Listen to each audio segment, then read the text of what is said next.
ਸੋਰਠ ਰਾਗ ਵਿੱਚ अगला शब्द है जल की पीत पवन का थंबा रक्त बूंद का गारा हाड़ मांस नाड़ी को पिंजर पंखी बसै ਵਿਚਾਰਾ।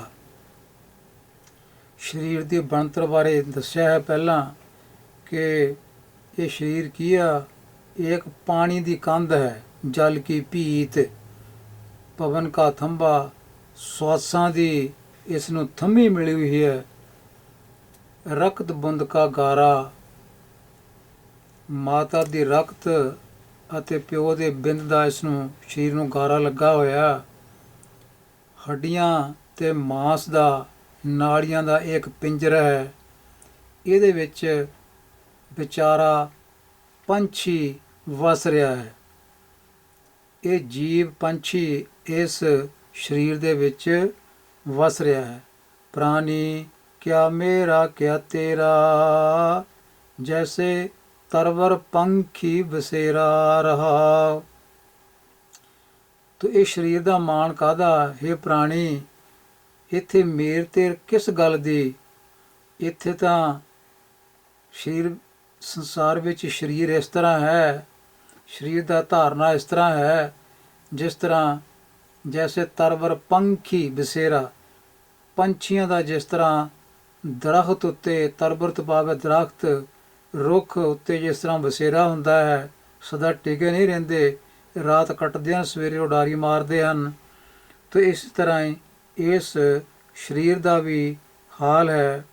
ਇਹਦੇ ਵਿੱਚ ਇਸ ਨੂੰ ਪ੍ਰਾਪਤ ਕਰਕੇ ਸਰੀਰ ਨੂੰ ਇੱਥੇ ਵਿਤਕਰਿਆਂ ਵੰਡੀਆਂ ਪਾਉਣ ਦਾ, ਕਿਸੇ ਦੇ ਨਾਲ ਵਧੀਕੀ ਕਰਨ ਦਾ, ਮੇਰ ਤੇਰ ਦਾ ਇੱਥੇ ਕੋਈ ਅਰਥ ਨਹੀਂ। ਰਹਾਉ ਰੱਖੋ ਕੰਧ ਉਸਾਰੋ ਨੀਵਾਂ।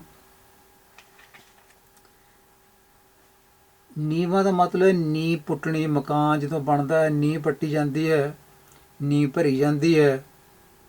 ਰੱਖੋ ਕੰਧ ਉਸਾਰੋ ਨੀਵਾਂ, ਸੋ ਡੂੰਘੀਆਂ ਡੂੰਘੀਆਂ ਨੀਹਾਂ ਪੁੱਟੀਆਂ ਜਾਂਦੀਆਂ ਹਨ ਅਤੇ ਉੱਤੇ ਫਿਰ ਤੁਸੀਂ ਕੰਧਾਂ ਉਸਾਰਦੇ ਹੋ। ਰੱਖੋ ਕੰਧ ਉਸਾਰੋ ਨੀਵਾਂ, 3.5 ਹਾਥ ਤੇਰੀ ਸੀਵਾਂ। ਪਰ ਧਿਆਨ ਨਾਲ ਸੋਚ, ਹੇ ਪ੍ਰਾਣੀ, ਤੂੰ ਤਾਂ ਹਰ ਰੋਜ਼ ਜਿਹੜੀ ਥਾਂ ਮਲਦਾ ਹੈ ਉਹ 3.5 ਹੱਥ ਦੀ ਥਾਂ ਹੁੰਦੀ ਹੈ ਜਿਹੜੀ ਤੂੰ ਇੱਥੇ ਸੌਣ ਵੇਲੇ ਮਲਦਾ ਹੈ। ਬਾਕੀ ਸਾਰੀ ਜਾਇਦਾਦ, ਸਾਰੀ ਜ਼ਮੀਨ, ਸਾਰਾ ਮਾਹੌਲ ਜਿਹੜਾ ਉਹ ਸਖਣਾ ਪਿਆ ਹੁੰਦਾ ਹੈ। ਤੋ ਹਰ ਰੋਜ਼ ਵੱਧ ਤੋਂ ਵੱਧ 3.5 ਹਾਥ, 3.5 ਹੱਥ, ਇਹ ਜਿੰਨੀ ਥਾਂ ਜਿਹੜੀ ਆ ਉਹ ਤੈਨੂੰ ਚਾਹੀਦੀ ਆ, ਇੰਨੀ ਕੁ ਥਾਂ ਤੂੰ ਸੌਣ ਵੇਲੇ ਮਲ ਲੈਂਦਾ ਹੈ। ਬੰਕੇ ਬਾਲ ਪਾਗ ਸਿਰ ਡੇਰੀ, ਸਿਰ ਦੇ ਉੱਤੇ ਸੋਹਣੇ ਸੁੰਦਰ ਵਾਲ ਸਵਾਰਦਾ ਪਿਆ ਹੈ ਅਤੇ ਟੇਢੀਆਂ ਟੇਢੀਆਂ ਪੱਗਾਂ ਵੀ ਬੰਨ੍ਹਦਾ ਹੈ। ਟੇਢੀਆਂ ਕਰਕੇ, ਵਿੰਗੀ ਕਰਕੇ ਦਸਤਾਰ ਵੀ ਸਜਾਉਂਦਾ ਹੈ। ਭਾਵ ਇਹ ਸਾਰਾ ਕੰਮ ਤੂੰ ਹਉਮੈ ਵਿੱਚ ਆ ਕੇ ਕਰਦਾ ਹੈ। ਇਹ ਤਨ ਹੋਏ ਗੋ ਭਸਮ ਕੀ ਢੇਰੀ।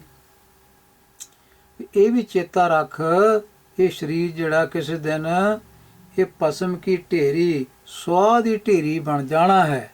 ਇਹ ਵੀ ਗੱਲ ਯਾਦ ਰੱਖ। ਸੋ ਵਿੰਗੀਆਂ ਟੇਢੀਆਂ ਪੱਗਾਂ ਬੰਨ੍ਹ ਕੇ ਹਉਮੈ ਹੰਕਾਰ ਦਾ ਪ੍ਰਗਟਾਵਾ ਕਰਨਾ, ਇਸ ਤਰ੍ਹਾਂ ਹੀ ਬੰਕੇ ਬਾਲਾਂ ਨੂੰ ਸਵਾਰ ਕੇ ਇਸ ਤਰ੍ਹਾਂ ਹੀ ਮਾਣ ਕਰਨਾ, ਹੰਕਾਰ ਕਰਨਾ, ਦਿਖਾਵਾ ਕਰਨਾ। ਸੋ ਇਹ ਦਿਖਾਵੇ ਦੇ ਕੰਮ ਜਿਹੜੇ ਆ ਇਹ ਛੱਡ ਕੇ ਇਹ ਸੋਚ ਵੀ ਇੱਥੋਂ ਇਹ ਸਰੀਰ ਜਿਹੜਾ ਇੱਕ ਦਿਨ ਸੁਆਹ ਦੀ ਢੇਰੀ ਬਣ ਜਾਣੀ ਹੈ। ਉੱਚੇ ਮੰਦਰ ਸੁੰਦਰ ਨਾਰੀ, ਉੱਚੇ ਉੱਚੇ ਮੰਦਰ ਬਣਾਉਂਦਾ ਹੈ, ਸੋਹਣੇ ਸੋਹਣੇ ਮਕਾਨ ਉਸਾਰਦਾ ਹੈ ਅਤੇ ਸੁੰਦਰ ਨਾਰੀ ਅਤੇ ਸੁੰਦਰ ਇਸਤਰੀ ਦਾ ਵੀ ਮਾਣ ਕਰਦਾ ਪਿਆ ਹੈ, ਰਾਮ ਨਾਮ ਬਿਨ ਬਾਜ਼ੀ ਹਾਰੀ। ਪਰ ਇਹ ਚੇਤੇ ਰੱਖ, ਜੇ ਤੂੰ ਰਾਮ ਦਾ ਨਾਮ, ਪ੍ਰਭੂ ਪਰਮੇਸ਼ਰ ਦਾ ਨਾਮ ਜਿਹੜਾ ਹੈ ਉਸ ਨਾਲ ਨਹੀਂ ਜੁੜਦਾ, ਉਸ ਦੀ ਯਾਦ ਵਿੱਚ ਨਹੀਂ ਜਿਉਂਦਾ, ਉਸ ਦਾ ਸ਼ੁਕਰਾਨਾ ਨਹੀਂ ਕਰਦਾ, ਤਾਂ ਫਿਰ ਇਹ ਸਾਰਾ ਕੁਝ ਮਹਲ ਮਾੜੀਆਂ ਵਰਤਦਾ ਹੋਇਆਂ ਵੀ ਮਨੁੱਖਾ ਜਨਮ ਦੀ ਜਿਹੜੀ ਬਾਜ਼ੀ ਹੈ ਉਹ ਸਮਝ ਲੈ ਹਾਰ ਰਿਹਾ ਹੈ। ਇਹ ਚੀਜ਼ਾਂ ਸਾਰੀਆਂ, ਘਰ-ਬਾਰ, ਰਿਸ਼ਤੇਦਾਰ, ਇਹ ਉਸ ਮਾਲਕ ਦੀ ਬਖਸ਼ਿਸ਼ ਹੈ। ਉਸ ਮਾਲਕ ਦੀ ਬਖਸ਼ਿਸ਼ ਦਾ ਸ਼ੁਕਰਾਨਾ ਕਰਿਆ ਕਰ।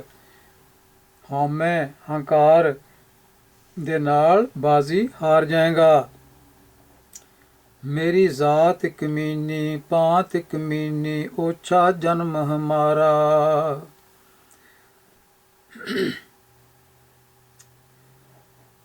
ਸੋ ਇੱਥੇ ਚਮ ਤੇ ਆਰ ਦਾ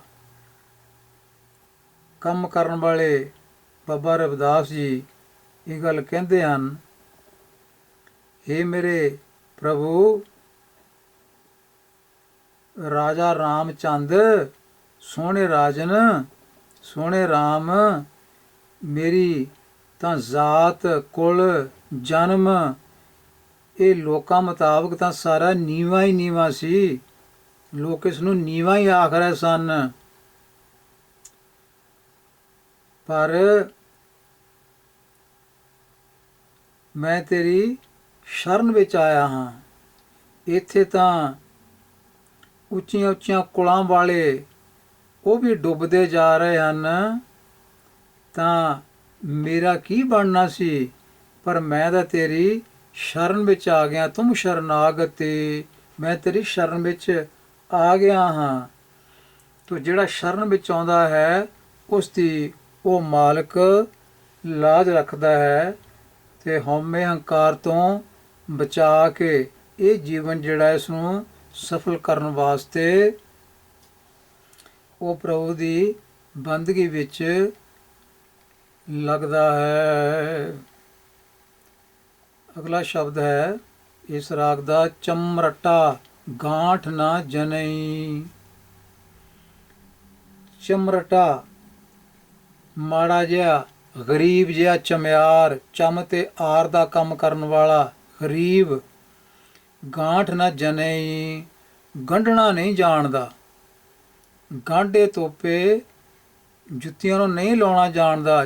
ਗਾਂਠ ਨਾ ਜਨਈ, ਲੋਗ ਗਠਾਵੈ ਪਨਹੀ। ਪਨੀ ਦਾ ਮਤਲਬ ਹੈ ਜੁੱਤੀ।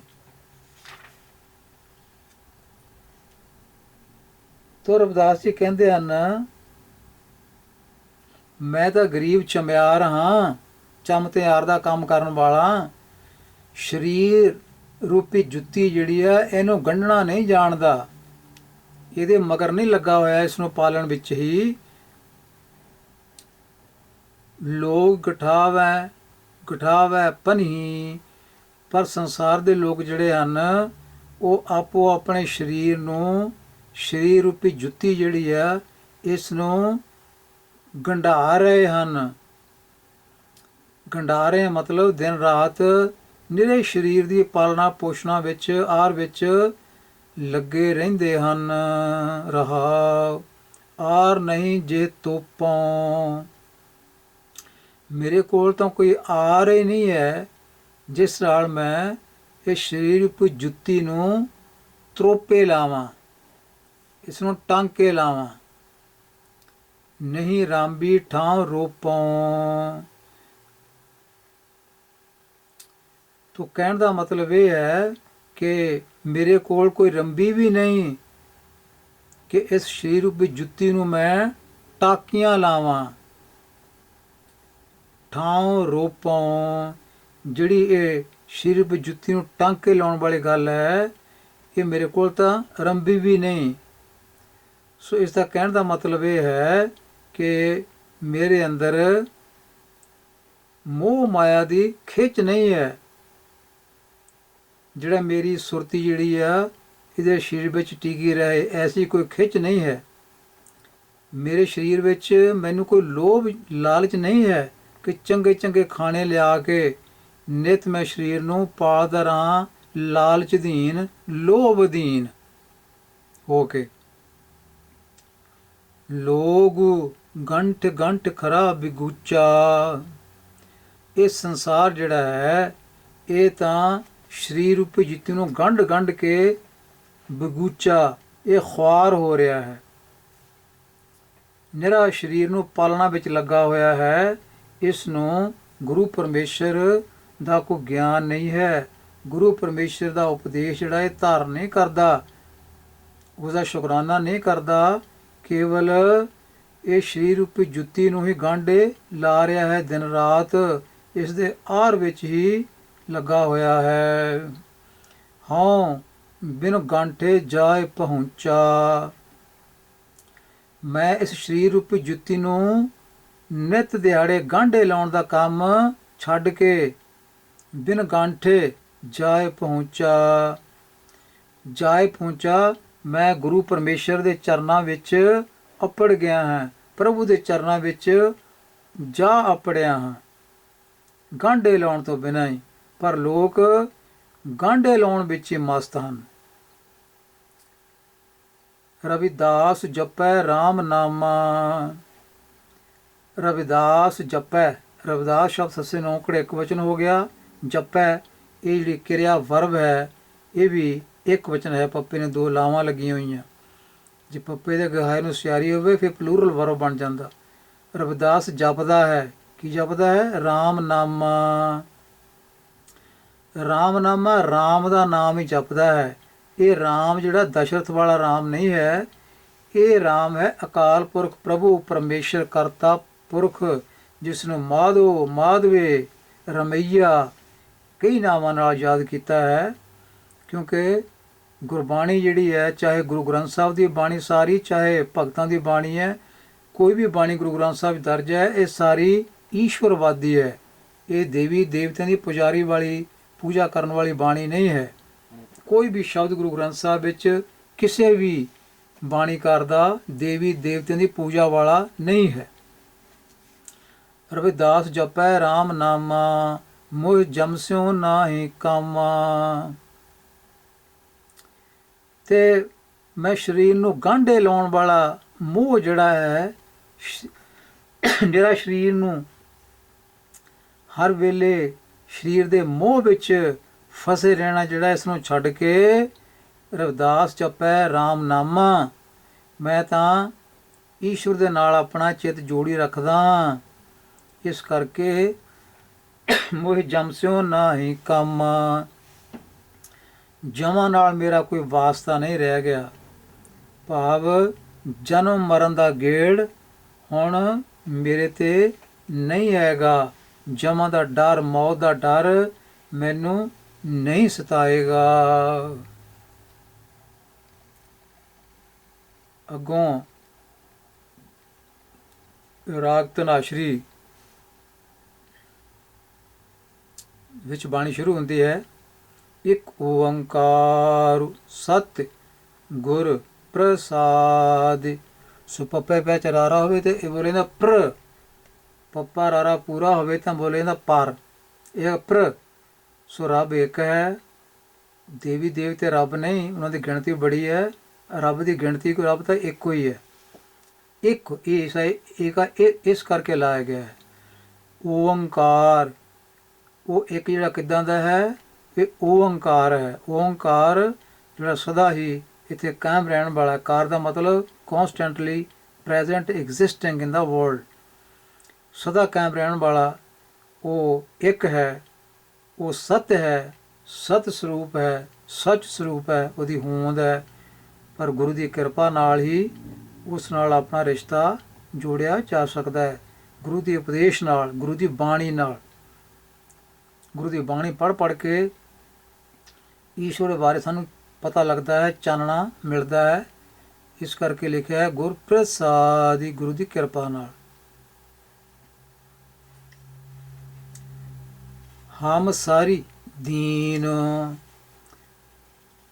ਮੇਰੇ ਵਰਗਾ ਕੋਈ ਗਰੀਬ ਨਹੀਂ ਹੈ। ਨਿਮਾਣਾ ਨਹੀਂ ਹੈ। ਹੇ ਪ੍ਰਭੂ ਦਇਆਲ ਨਾ ਤੁਮ ਸਾਰੇ, ਤੇ ਤੇਰੇ ਵਰਗਾ ਕੋਈ ਦਿਆਲੂ ਨਹੀਂ ਹੈ ਦੁਨੀਆ ਤੇ। ਜਿੰਨਾ ਤੂੰ ਦਿਆਲੂ ਹੈ ਉਹਨਾਂ ਹੋਰ ਕੋਈ ਦਇਆ ਕਰਨ ਵਾਲਾ ਦੁਨੀਆ ਤੇ ਨਹੀਂ, ਤੇ ਮੇਰੇ ਵਰਗਾ ਦੁਨੀਆ ਤੇ ਕੋਈ ਹੋਰ ਨਿਮਾਣਾ ਨਹੀਂ। ਮੈਂ ਬਹੁਤ ਨਿਮਾਣਾ ਹਾਂ, ਦੀਨ ਹਾਂ। ਅਬ ਪਤਿਆਰ ਕਿਆ ਕੀਜੈ। ਸੋ ਮੇਰੀ ਜਿਹੜੀ ਇਹ ਮੇਰਾ ਨਿਮਾਣਾਪਨ ਜਿਹੜਾ ਹੈ, ਇਹ ਮੇਰੀ ਕੰਗਾਲਤਾ ਜਿਹੜੀ ਹੈ, ਇਹਦਾ ਹੁਣ ਹੋਰ ਪਰਤਾਵਾ ਕਰਨ ਦੀ ਲੋੜ ਨਹੀਂ। ਇਸ ਨੂੰ ਹੋਰ ਨਾ ਪਤਿਆਓ, ਪਰਤਾਵਾ ਕਰੋ ਇਸ ਦਾ, ਹੋਰ ਨਾ ਇਹਦਾ ਟੈਸਟ ਕਰੋ। ਕਿਆ ਕੀਜੈ ਬਚਨੀ ਤੋਰ, ਤੁਹਾਡੇ ਬਚਨਾਂ ਨਾਲ। ਇਹ ਬਚਨ ਕਿਹੜੇ ਹਨ? ਜਿਹੜੇ ਗੁਰਬਾਣੀ ਵਿੱਚ ਪ੍ਰਾਪਤ ਹੋਏ ਹਨ। ਜਿਹੜੀ ਗੁਰਬਾਣੀ ਰਚੀ ਗਈ ਹੈ ਉਸ ਵਿੱਚ ਰੱਬ ਦੇ ਬਚਨ ਹਨ। ਬਚਨੀ ਤੋਰ, ਤੇਰੇ ਬਚਨਾਂ ਨਾਲ ਮੋਰ ਮਨ ਮਾਨੈ, ਮੇਰਾ ਮਨ ਜਿਹੜਾ ਹੈ ਉਹ ਪਤੀਜਦਾ ਹੈ। ਤੇਰੀ ਸਿਫਤ ਸਲਾਹ ਦੀਆਂ ਜਿਹੜੀਆਂ ਗੱਲਾਂ ਹਨ ਉਹਨਾਂ ਵਿੱਚ ਮੇਰਾ ਮਨ ਲੱਗਦਾ, ਮੇਰਾ ਮਨ ਉਹਨਾਂ ਨਾਲ ਪਤੀਜਦਾ ਹੈ। ਜਨ ਕੋ ਪੂਰਨ ਦੀਜੈ, ਤੂੰ ਮੈਨੂੰ ਇਹ ਪੂਰਨ ਬਖਸ਼ਿਸ਼ ਕਰ, ਮੇਰੇ ਤੇ ਇਹ ਪੂਰਨ ਬਖਸ਼ਿਸ਼ ਕਰ, ਮੈਨੂੰ ਪੂਰਾ ਸਿਦਕ ਬਖਸ਼ ਕਿ ਮੈਂ ਤੇਰੀ ਸਿਫਤ ਸਲਾਹ ਦੀਆਂ ਗੱਲਾਂ ਸੁਣਾ, ਜਿਹੜੀਆਂ ਗੁਰਬਾਣੀ ਵਿੱਚ ਮਿਲਦੀਆਂ ਹਨ, ਜਿਹੜੀਆਂ ਗੁਰਬਾਣੀ ਵਿੱਚ ਪ੍ਰਾਪਤ ਹੋਈਆਂ ਹਨ, ਤੇ ਉਹਨਾਂ ਵਿੱਚ ਮੇਰਾ ਮਨ ਜਿਹੜਾ ਉਹ ਲੱਗਾ ਰਹੇ। ਹਉ ਬਾਲੀ ਬਾਲੀ ਜਾ ਰਮਈਆ ਕਾਰਨੇ, ਰਮਈਆ ਰਾਮ ਤੋਂ ਬਣਿਆ ਰਮਈਆ, ਸੋਹਣਾ ਜਿਹਾ ਰਾਮ ਪ੍ਰਭੂ ਪਰਮੇਸ਼ਰ, ਮੈਂ ਤੇ ਤੋਂ ਵਾਰਨੇ ਜਾਂਦਾ, ਸਦਕੇ ਜਾਂਦਾ ਹਾਂ। ਕਾਰਨ ਕਵਨ ਅਬੋਲ, ਤੂੰ ਕਿਸ ਗੱਲੋਂ ਮੇਰੇ ਨਾਲ ਬੋਲਦਾ ਨਹੀਂ, ਕਿਸ ਗੱਲੋਂ ਮੇਰੇ ਨਾਲ ਨਾਰਾਜ਼ ਹੈ। ਭਾਵ ਮੈਨੂੰ ਆਪਣਾ ਨਾਮ ਬਖਸ਼, ਮੇਰੇ ਤੇ ਕਿਰਪਾ ਰੱਖ, ਮੇਰੇ ਤੇ ਆਪਣੀ ਮਿਹਰ ਦਾ ਹੱਥ ਰੱਖ। ਰਹਾ ਬਹੁਤ ਜਨਮ ਵਿਛੁਰੇ ਥੇ ਮਾਧੋ, हे ਮਾਧੋ, हे ਪ੍ਰਭੂ ਬਹੁਤ ਜਨਮ, ਕਈ ਜਨਮਾਂ ਤੋਂ ਵਿਛੜਿਆ ਹੋਇਆ ਸਾਂ। ਕਈ ਜਨਮਾਂ ਤੋਂ ਮੈਂ ਤੇਰੇ ਨਾਲੋਂ ਵਿਛੜਿਆ ਹੋਇਆ ਆ ਰਿਹਾ ਹਾਂ। ਬਹੁਤ ਜਨਮ ਵਿਛੁਰੇ ਥੇ ਮਾਧੋ, ਇਹ ਜਨਮ ਤੁਮਹਾਰੇ ਲੇਖੇ। ਹੁਣ ਜਿਹੜਾ ਇਹ ਮੇਰਾ ਜਨਮ ਹੈ, ਇਹ ਜਨਮ ਮੈਨੂੰ ਮਿਲਿਆ ਹੈ ਬਹੁਤ ਜਨਮਾਂ ਦੇ ਵਿਛੋੜਿਆਂ ਤੋਂ ਬਾਅਦ, ਕਿਰਪਾ ਕਰੋ ਇਹ ਹੁਣ ਕਿੱਦਾਂ ਬੀਤੇ, ਕਿੱਦਾਂ ਲੰਘੇ, ਇਹ ਤੈਨੂੰ ਯਾਦ ਕਰਦਿਆਂ, ਤੈਨੂੰ ਸਿਮਰਦਿਆਂ, ਤੇਰੀ ਸਿਫਤ ਸਲਾਹ ਦੀਆਂ ਗੱਲਾਂ ਸੁਣਦਿਆਂ, ਪੜ੍ਹਦਿਆਂ, ਇਹ ਜਨਮ ਜਿਹੜਾ ਇਹ ਲੇਖੇ ਵਿੱਚ ਲੱਗ ਜਾਏ। ਮੰਮਾ ਅੱਖਰ ਦੇ ਪੈਰ 'ਚ ਨਿੱਕਾ ਜਿਹਾ ਇੱਕ ਨੁਕਤਾ, ਇਹਨੂੰ ਹਲੰਤ ਜਾਂ ਯਕਸ਼ ਜਨਮੀ ਕਿਹਾ ਜਾਂਦਾ ਹੈ। ਇਹ ਹਾਹੀ ਸਾਊਂਡ ਕੱਢਦਾ ਹੁੰਦਾ, ਤੁਮਹਾਰੇ। ਥੋੜ੍ਹੀ ਹੈਵੀ ਸਾਊਂਡ ਹੋ ਜਾਂਦੀ ਹੈ ਜੇ ਇਸ ਦੇ ਪੈਰ 'ਚ ਲੱਗਾ ਹੋਵੇ। ਕਾਹੇ ਰਵਿਦਾਸ ਆਸ ਲੱਗ ਜੀਵੋਂ, ਆਸ ਲੱਗ ਜੀਵੋਂ, ਆਸ ਵਿੱਚ ਮੈਂ ਜੀਉ ਰਿਹਾ ਹਾਂ, ਇਸ ਆਸ਼ਾ ਵਿੱਚ ਮੈਂ ਜੀਉ ਰਿਹਾ ਹਾਂ। ਆਸ ਲੱਗ ਜੀਵੋਂ ਚਿਰ ਭਇਓ ਦਰਸ਼ਨ ਦੇਖੇ। ਸੋ ਇੱਥੇ ਬਾਬਾ ਰਵਿਦਾਸ ਜੀ ਕਹਿੰਦੇ ਹਨ, ਦੀਦਾਰ ਕੀਤਿਆਂ ਬੜਾ ਚਿਰ ਹੋ ਗਿਆ ਹੈ, ਤੇ ਦਰਸ਼ਨਾਂ ਦੀ ਆਸ ਵਿੱਚ ਮੈਂ ਜਿਉਂਦਾ ਹਾਂ। ਸੋ ਦਰਸ਼ਨਾਂ ਦੀ ਆਸ, ਦਰਸ਼ਨ ਕੀਤਿਆਂ ਬੜਾ ਚਿਰ ਹੋ ਗਿਆ ਹੈ। ਇਸ ਤੋਂ ਭਾਵ ਹੈ ਯਾਦ। ਦਰਸ਼ਨ ਦਾ ਮਤਲਬ ਇੱਥੇ ਯਾਦ।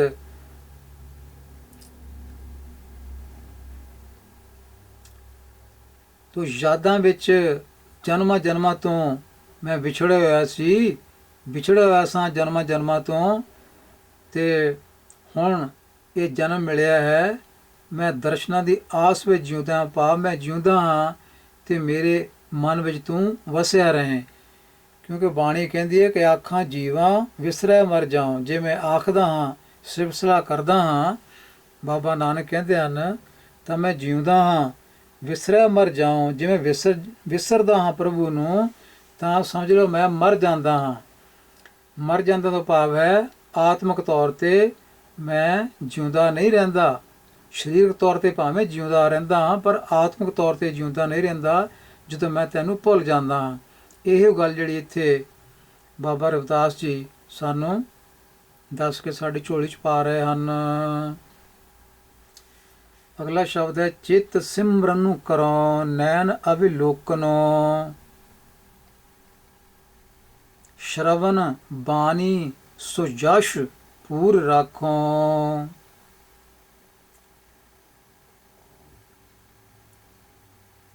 ਤੋ ਇੱਥੇ ਉਪਦੇਸ਼ ਕੀਤਾ ਗਿਆ ਹੈ, ਚਿੱਤ ਸਿਮਰਨ ਕਰੋ। ਮੈਂ ਚਿੱਤ ਨਾਲ ਮਨ ਲਾ ਕੇ ਸਿਮਰਨ ਕਰੋ, ਕਰਦਾ ਹਾਂ ਇਹ ਪ੍ਰਭੂ, ਤੈਨੂੰ ਯਾਦ ਕਰਦਾ ਹਾਂ ਚਿੱਤ ਲਾ ਕੇ। ਨੈਣ ਅਵਿਲੋਕਨੋ, ਤੇ ਇਹਨਾਂ ਨੈਣਾਂ ਨਾਲ, ਇਹਨਾਂ ਅੱਖਾਂ ਨਾਲ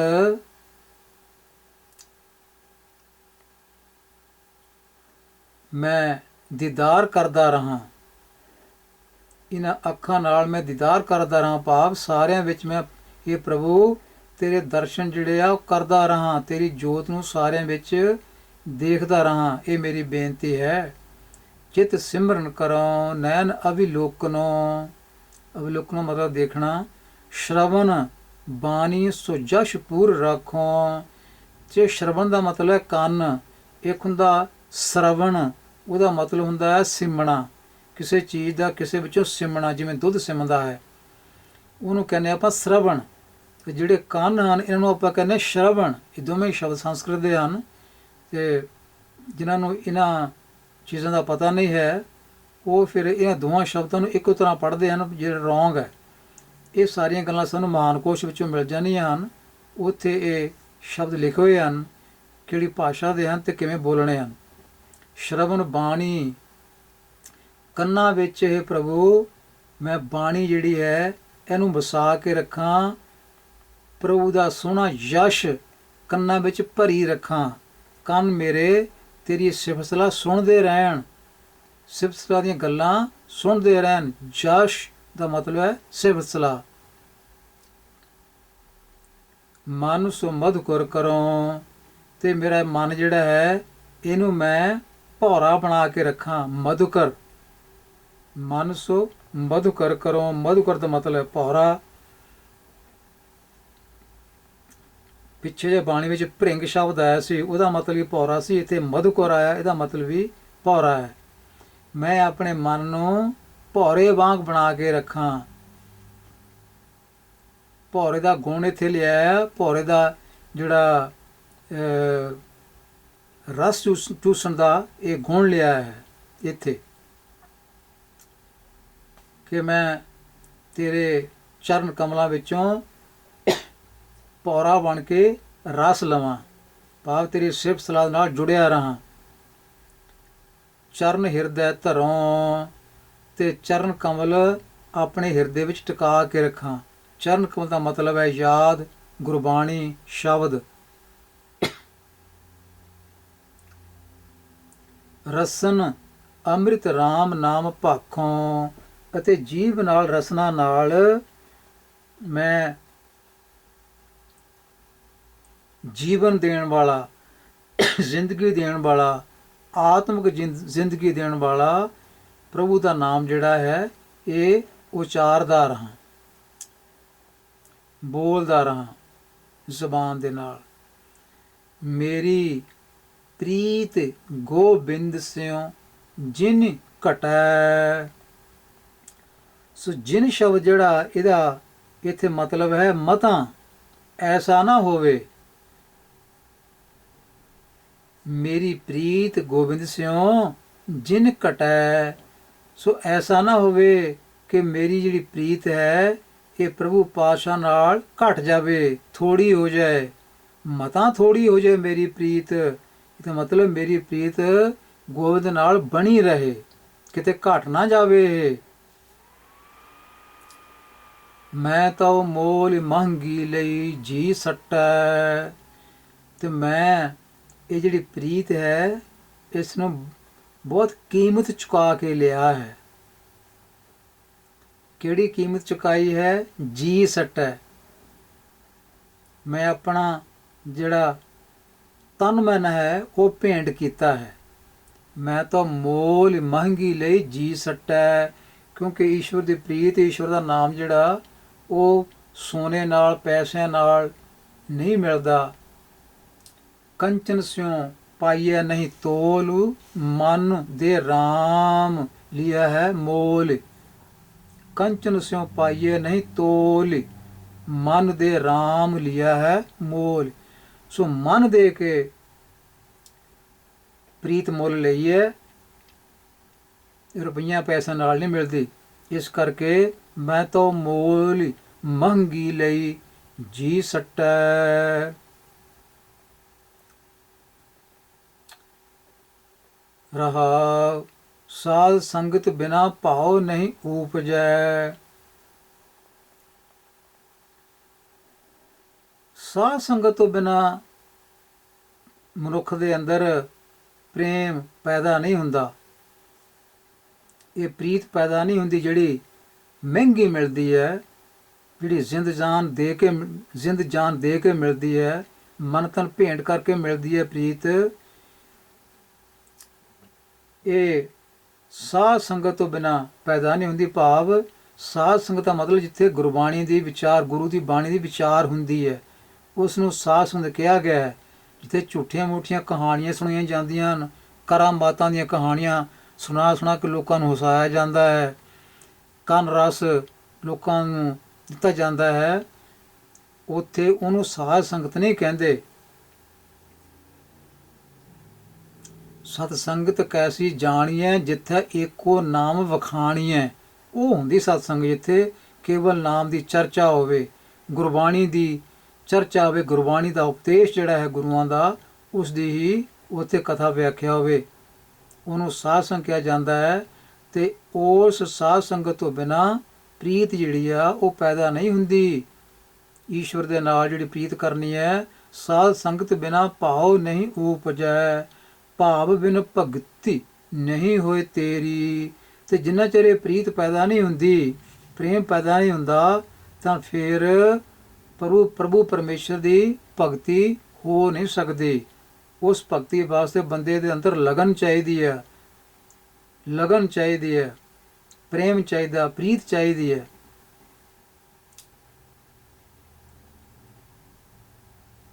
ਕਹਿ ਰਵਿਦਾਸ ਇੱਕ ਬੇਨਤੀ ਹਰਿਸਿਉ। ਕਹਿ ਰਵਿਦਾਸ, ਰਵਿਦਾਸ ਆਖਦਾ ਹੈ। ਸੋ ਕਹਿ ਸ਼ਬਦ ਇੱਕ ਵਚਨ ਦੀ ਕਿਰਿਆ ਹੈ, ਰਵਿਦਾਸ ਨੂੰ ਸੱਸੇ ਨੌਕੜ ਲੱਗ ਗਿਆ ਹੈ ਸ਼ਬਦ ਨੂੰ, ਇਸ ਕਰਕੇ ਰਵਿਦਾਸ ਕਹਿੰਦਾ ਹੈ, ਆਖਦਾ ਹੈ। ਇੱਥੇ ਦਾ ਅਰਥ ਬਣਦਾ ਹੈ ਰਵਿਦਾਸ ਆਖਦਾ ਹੈ, ਜਿਵੇਂ ਨਾਨਕ ਆਖਦਾ ਹੈ, ਰਵਿਦਾਸ ਆਖਦਾ ਹੈ ਇੱਕ ਬੇਨਤੀ ਹਰਿਸਿਉ। ਸੋ ਮੇਰੀ ਇੱਕ ਬੇਨਤੀ ਹੈ ਪ੍ਰਭੂ ਅੱਗੇ, ਇਹ ਸੋਹਣੇ ਰਾਮ ਮੇਰੇ ਰਾਜਨ। ਰਵਿਦਾਸ ਇੱਕ ਬੇਨਤੀ ਕਰਦਾ ਹੈ। ਕਿਹੜੀ ਬੇਨਤੀ ਹੈ? ਪੈਜ ਰਾਖੋ ਰਾਜਾ ਰਾਮ ਮੇਰੀ। ਇਹ ਰਾਜਾ ਰਾਮ, ਸੋਹਣੇ ਰਾਜਨ ਪ੍ਰਭੂ, ਮੈਂ ਸ਼ਰਨ ਵਿੱਚ ਆਇਆ ਹਾਂ, ਮੇਰੀ ਲਾਜ ਰੱਖੀ, ਮੇਰੀ ਪੈਜ ਰੱਖੀ। ਮੈਨੂੰ ਆਪਣਾ ਜਿਹੜਾ ਸਿਮਰਨ ਹੈ, ਜਸ਼ ਹੈ ਜਿਹੜਾ, ਇਹ ਮਿਲਿਆ ਰਹੇ, ਕੰਨਾਂ ਵਿੱਚ ਗੁਰਬਾਣੀ ਦੀਆਂ ਗੂੰਜਾਂ ਪੈਂਦੀਆਂ ਰਹਿਣ, ਤੇਰੀ ਸਿਫਤ ਸਲਾਹ ਦੀਆਂ ਗੂੰਜਾਂ ਪੈਂਦੀਆਂ ਰਹਿਣ। ਇਸ ਲੜੀ ਦਾ ਅਗਲਾ ਸ਼ਬਦ ਹੈ ਨਾਮ ਤੇਰੋ ਆਰਤੀ ਮਜਨ ਮੁਰਾਰੇ। ਇੱਥੇ ਆਰਤੀ ਨੂੰ ਸਪਸ਼ਟ ਕੀਤਾ ਗਿਆ ਕਿ ਸੱਚੀ ਆਰਤੀ ਕਿਹੜੀ ਹੈ। ਦੇਵੀ ਦੇਵਤਿਆਂ ਅੱਗੇ ਲੋਕ ਆਰਤੀ ਕਰਦੇ ਸਨ, ਹੁਣ ਵੀ ਕਰਦੇ ਨੇ, ਮੰਤਰਾਂ ਵਿੱਚ ਹੁੰਦੀ ਹੈ। ਤੇ ਇਸੇ ਤਰ੍ਹਾਂ ਹੀ ਬਾਬਾ ਰਵਿਦਾਸ ਜੀ ਨੂੰ ਵੀ ਕਹਿ ਦਿੱਤਾ ਗਿਆ, ਘਰ ਵਿੱਚ ਨਹੀਂ ਮੂਰਤੀ ਰੱਖੀ ਸੀ, ਆਹ ਕੀਤਾ ਸੀ, ਉਹ ਕੀਤਾ ਸੀ। ਇਹ ਸਾਰੀਆਂ ਗੱਲਾਂ ਜਿਹੜੀਆਂ ਇਹ ਉਹਨਾਂ ਦੀ ਆਪਣੀ ਬਾਣੀ ਹੀ ਰੱਦ ਕਰਦੀ ਪਈ ਹੈ। ਅਤੇ ਜਿਨ੍ਹਾਂ ਨੇ ਲਿਖੀਆਂ ਉਹਨਾਂ ਨੇ ਇਸ ਬਾਣੀ ਨੂੰ ਵਿਚਾਰਿਆ ਨਹੀਂ ਅਤੇ ਝੂਠੀਆਂ ਮੂਠੀਆਂ ਕਹਾਣੀਆਂ ਲਿਖ ਕੇ ਲੋਕਾਂ ਨੂੰ ਭਰਮਾਤਾ। ਲੋਕ ਵੀ ਭਰਮ ਗਏ ਜਿਨ੍ਹਾਂ ਨੇ ਬਾਣੀ ਨਹੀਂ ਪੜ੍ਹੀ, ਬਾਬਾ ਰਵਿਦਾਸ ਜੀ ਦੀ ਬਾਣੀ ਨਹੀਂ ਪੜ੍ਹੀ, ਅਰਥ ਵਿਚਾਰੇ ਨਹੀਂ, ਉਹ ਵੀ ਭਰਮ ਗਏ। ਉਹ ਵੀ ਇਹਨਾਂ ਕਹਾਣੀਆਂ ਵਿੱਚ ਰੁੱਝੇ ਫਿਰਦੇ ਹਨ। ਠਾਕਰ ਤਾਰ ਦਿੱਤੇ, ਠਾਕਰਾਂ ਨੂੰ ਆਵਾਜ਼ ਮਾਰੀ, ਠਾਕੁਰ ਦੌੜ ਕੇ ਆ ਗਏ। ਅਤੇ ਇਸ ਤਰ੍ਹਾਂ ਚਤੌੜ ਦੇ ਰਾਜੇ ਦੇ ਜੇ ਠਾਕਰ ਜਿਹੜੇ ਸੀਗੇ ਉਹ ਨੱਠ ਕੇ ਆ ਗਏ, ਰਵਿਦਾਸ ਜੀ ਕੋਲ ਆ ਗਏ ਅਤੇ ਆ ਕੇ ਇਹਨਾਂ ਦੀ ਗੋਦ 'ਚ ਬਹਿ ਗਏ। ਉਹ ਠਾਕਰ ਪੱਥਰ ਦੇ ਉਹ ਦੌੜੇ, ਉਹ ਕਿੱਥੇ ਆ ਕੇ ਬਹਿ ਗਏ। ਇਹ ਕਹਾਣੀਆਂ ਬਣਾ ਬਣਾ ਕੇ ਲੋਕਾਂ ਨੂੰ ਐਵੇਂ ਪਰਮਾਤਮਾ ਬਾਣੀ ਤੋਂ ਦੂਰ ਕਰ ਦਿੱਤਾ। ਸੋ ਬਾਣੀ ਜਿਹੜੀ ਹੈ ਇਹ ਸਾਡੇ ਕਵਾੜ ਖੋਲ੍ਹਦੀ ਹੈ। ਬਾਣੀ ਦੀ ਵਿਚਾਰ ਜਿਹੜੀ ਹੈ ਇਹ ਸਾਡੇ ਭਰਮ ਭੁਲੇਖੇ ਦੂਰ ਕਰਦੀ ਹੈ। ਹੁਣ ਇੱਥੇ ਸਾਰਾ ਸਪਸ਼ਟ ਕੀਤਾ ਗਿਆ ਕਿ ਆਰਤੀ ਹੈ ਕੀ। ਨਾਮ ਤੇਰੋ ਆਰਤੀ, हे ਪ੍ਰਭੂ ਪਾਤਸ਼ਾਹ, ਜਿਹੜਾ ਤੇਰਾ ਪਿਆਰਾ ਪਿਆਰਾ ਨਾਮ ਹੈ, ਬੰਦਗੀ ਭਜਨ ਹੈ, ਸਿਮਰਨ ਹੈ, ਇਹ ਮੇਰੀ ਆਰਤੀ ਹੈ। ਇਹ ਮੇਰੇ ਵਾਸਤੇ ਇਹੀ ਆਰਤੀ ਹੈ। ਸੋ ਆਰਤੀ ਦਾ ਜੇ ਉੱਦਾਂ ਮੀਨਿੰਗ ਕਰਨਾ ਹੋਵੇ ਤਾਂ ਇਹ ਵੇਵਿੰਗ ਲਾਈਟਸ ਬਿਫੋਰ ਐਨ ਇਮੇਜ, ਕਿਸੇ ਮੂਰਤੀ ਅੱਗੇ ਦੀਵੇ ਘਮਾਉਣੇ, ਉਹਨੂੰ ਆਰਤੀ ਕਿਹਾ ਜਾਂਦਾ ਆ। ਸੋ ਥਾਲ ਵਿੱਚ ਫੁੱਲ ਰੱਖ ਲੈਣੇ, ਹੋਰ ਕਈ ਚੀਜ਼ਾਂ ਰੱਖ ਲੈਣੀਆਂ, ਚੰਦਨ ਆਦਿਕ ਸੁਗੰਧੀਆਂ ਰੱਖ ਲੈਣੀਆਂ, ਅਤੇ ਮੂਰਤੀ ਅੱਗੇ ਥਾਲ ਜਿਹੜਾ ਹਿਲਾਈ ਜਾਣਾ ਅਤੇ ਉਹਦੇ ਜਿਹੜੇ ਭਜਨ ਗਾਈ ਜਾਣੇ। ਇਹਨੂੰ ਕਿਹਾ ਜਾਂਦਾ ਹੈ ਮੂਰਤੀ ਦੀ ਆਰਤੀ ਕਰਨੀ। ਤੋ ਨਾ ਗੁਰੂ ਰਵਿਦਾਸ ਦੇ ਕੋਲ ਕੋਈ ਮੂਰਤੀ ਸੀ, ਨਾ ਮੂਰਤੀ ਪੂਜਾ ਦਾ ਹੱਕ ਹੀ ਸੀ। ਇਹਨਾਂ ਨੂੰ ਕਰ ਹੀ ਨਹੀਂ ਸਕਦੇ ਸਨ, ਕਿਉਂਕਿ ਇਹ ਬ੍ਰਾਹਮਣ ਨੇ ਆਪਣੇ ਕੋਲੋਂ ਹੱਕ ਰੱਖਿਆ ਹੋਇਆ ਸੀ, ਅਤੇ ਇਸ ਕਰਕੇ ਇਹਨਾਂ ਨੂੰ ਇਹ ਕੋਈ ਅਧਿਕਾਰ ਨਹੀਂ ਸੀ ਉੱਥੇ ਛੋਟੀਆਂ ਕੌਮਾਂ ਨੂੰ ਦਿੱਤਾ ਉਹਨਾਂ ਨੇ। ਅਤੇ ਇਹ ਕਹਿਣਾ ਕਿ ਮੂਰਤੀ ਰੱਖ ਕੇ ਪੂਜਾ ਕਰਦੇ ਸਨ, ਬਿਲਕੁਲ ਗਲਤ ਹੈ। ਉਹਨਾਂ ਦੀ ਬਾਣੀ ਜਿਹੜੀ ਹੈ ਇਸ ਗੱਲ ਨੂੰ ਗਲਤ ਸਾਬਤ ਕਰ ਰਹੀ ਹੈ। ਨਾਮ ਤੇਰੋ ਆਰਤੀ ਮਜਨ ਮੁਰਾਰੇ, ਮਜਨ ਤੋਂ ਭਾਵ ਹੈ ਇਸ਼ਨਾਨ ਕਰਨਾ। ਤੋ ਤੇਰਾ ਨਾਮ ਜਿਹੜਾ ਹੈ, ਨਾਮ ਦਾ ਸਿਮਰਨ, ਨਾਮ ਦੀ ਭਗਤੀ, ਨਾਮ ਨਾਲ ਜੁੜਨਾ, ਨਾਮ ਦੀ ਯਾਦ ਜਿਹੜੀ ਹੈ ਇਹ ਮੇਰੇ ਵਾਸਤੇ ਆਰਤੀ ਹੈ। ਤੇਰਾ ਨਾਮ ਹੀ ਮੇਰੇ ਵਾਸਤੇ ਆਰਤੀ ਹੈ। हे ਮੁਰਾਰੀ, ਮੁਰਾਰੇ ਦਾ ਮਤਲਬ हे ਮੁਰਾਰੀ, हे ਪ੍ਰਭੂ, ਤੇਰਾ ਨਾਮ ਜਿਹੜਾ ਹੈ ਉਹ ਮੇਰੇ ਵਾਸਤੇ ਆਰਤੀ ਹੈ। ਅਤੇ ਮੇਰੇ ਵਾਸਤੇ ਤੀਰਥਾਂ ਦਾ ਇਸ਼ਨਾਨ ਜਿਹੜਾ ਉਹ ਵੀ ਤੇਰਾ ਨਾਮ ਹੀ ਹੈ। ਮਜਨ ਤੋਂ ਭਾਵ ਹੈ ਇਸ਼ਨਾਨ। ਹਰਿ ਕੇ ਨਾਮ ਬਿਨ ਝੂਠੇ ਸਗਲ ਪਾਸਾਰੇ ਰਹਾ। ਤੋ ਈਸ਼ਵਰ ਦੇ ਨਾਮ ਤੋਂ ਬਿਨਾਂ, ਪ੍ਰਭੂ ਦੇ ਨਾਮ ਤੋਂ ਬਿਨਾਂ, ਜਿਹੜਾ ਪ੍ਰਭੂ ਦੇ ਨਾਮ ਤੋਂ ਖੁੰਝ ਜਾਂਦਾ ਹੈ, ਦੂਰ ਹੋ ਜਾਂਦਾ ਹੈ, ਇਹ ਕਿਰਤਕਣ ਬਣ ਜਾਂਦਾ ਹੈ, ਅਤੇ ਉਹਦੇ ਸਾਰੇ ਅਡੰਬਰ ਜਿਹੜੇ ਆਰਤੀ ਆਦਿਕ ਦੇ ਉਹ ਸਾਰੇ ਝੂਠੇ ਹੁੰਦੇ ਹਨ, ਕੂੜੇ ਹੁੰਦੇ ਹਨ। ਸੋ ਈਸ਼ਵਰ ਦੇ ਨਾਮ ਤੋਂ ਖੁੰਝ ਕੇ ਆਰਤੀ ਆਦਿਕ ਦੇ ਅਡੰਬਰ, ਤੀਰਥਾਂ ਦਾ ਇਸ਼ਨਾਨ ਆਦਿਕ, ਇਹ ਅਡੰਬਰ ਹਨ, ਇਹ ਕੂੜੇ ਹਨ, ਝੂਠੇ ਹਨ। ਰਹਾਉ ਨਾਮ ਤੇਰੋ ਆਸਨੋ, ਨਾਮ ਤੇਰੋ ਆਸਨੋ, ਨਾਮ ਤੇਰੋ ਉਰਸਾ।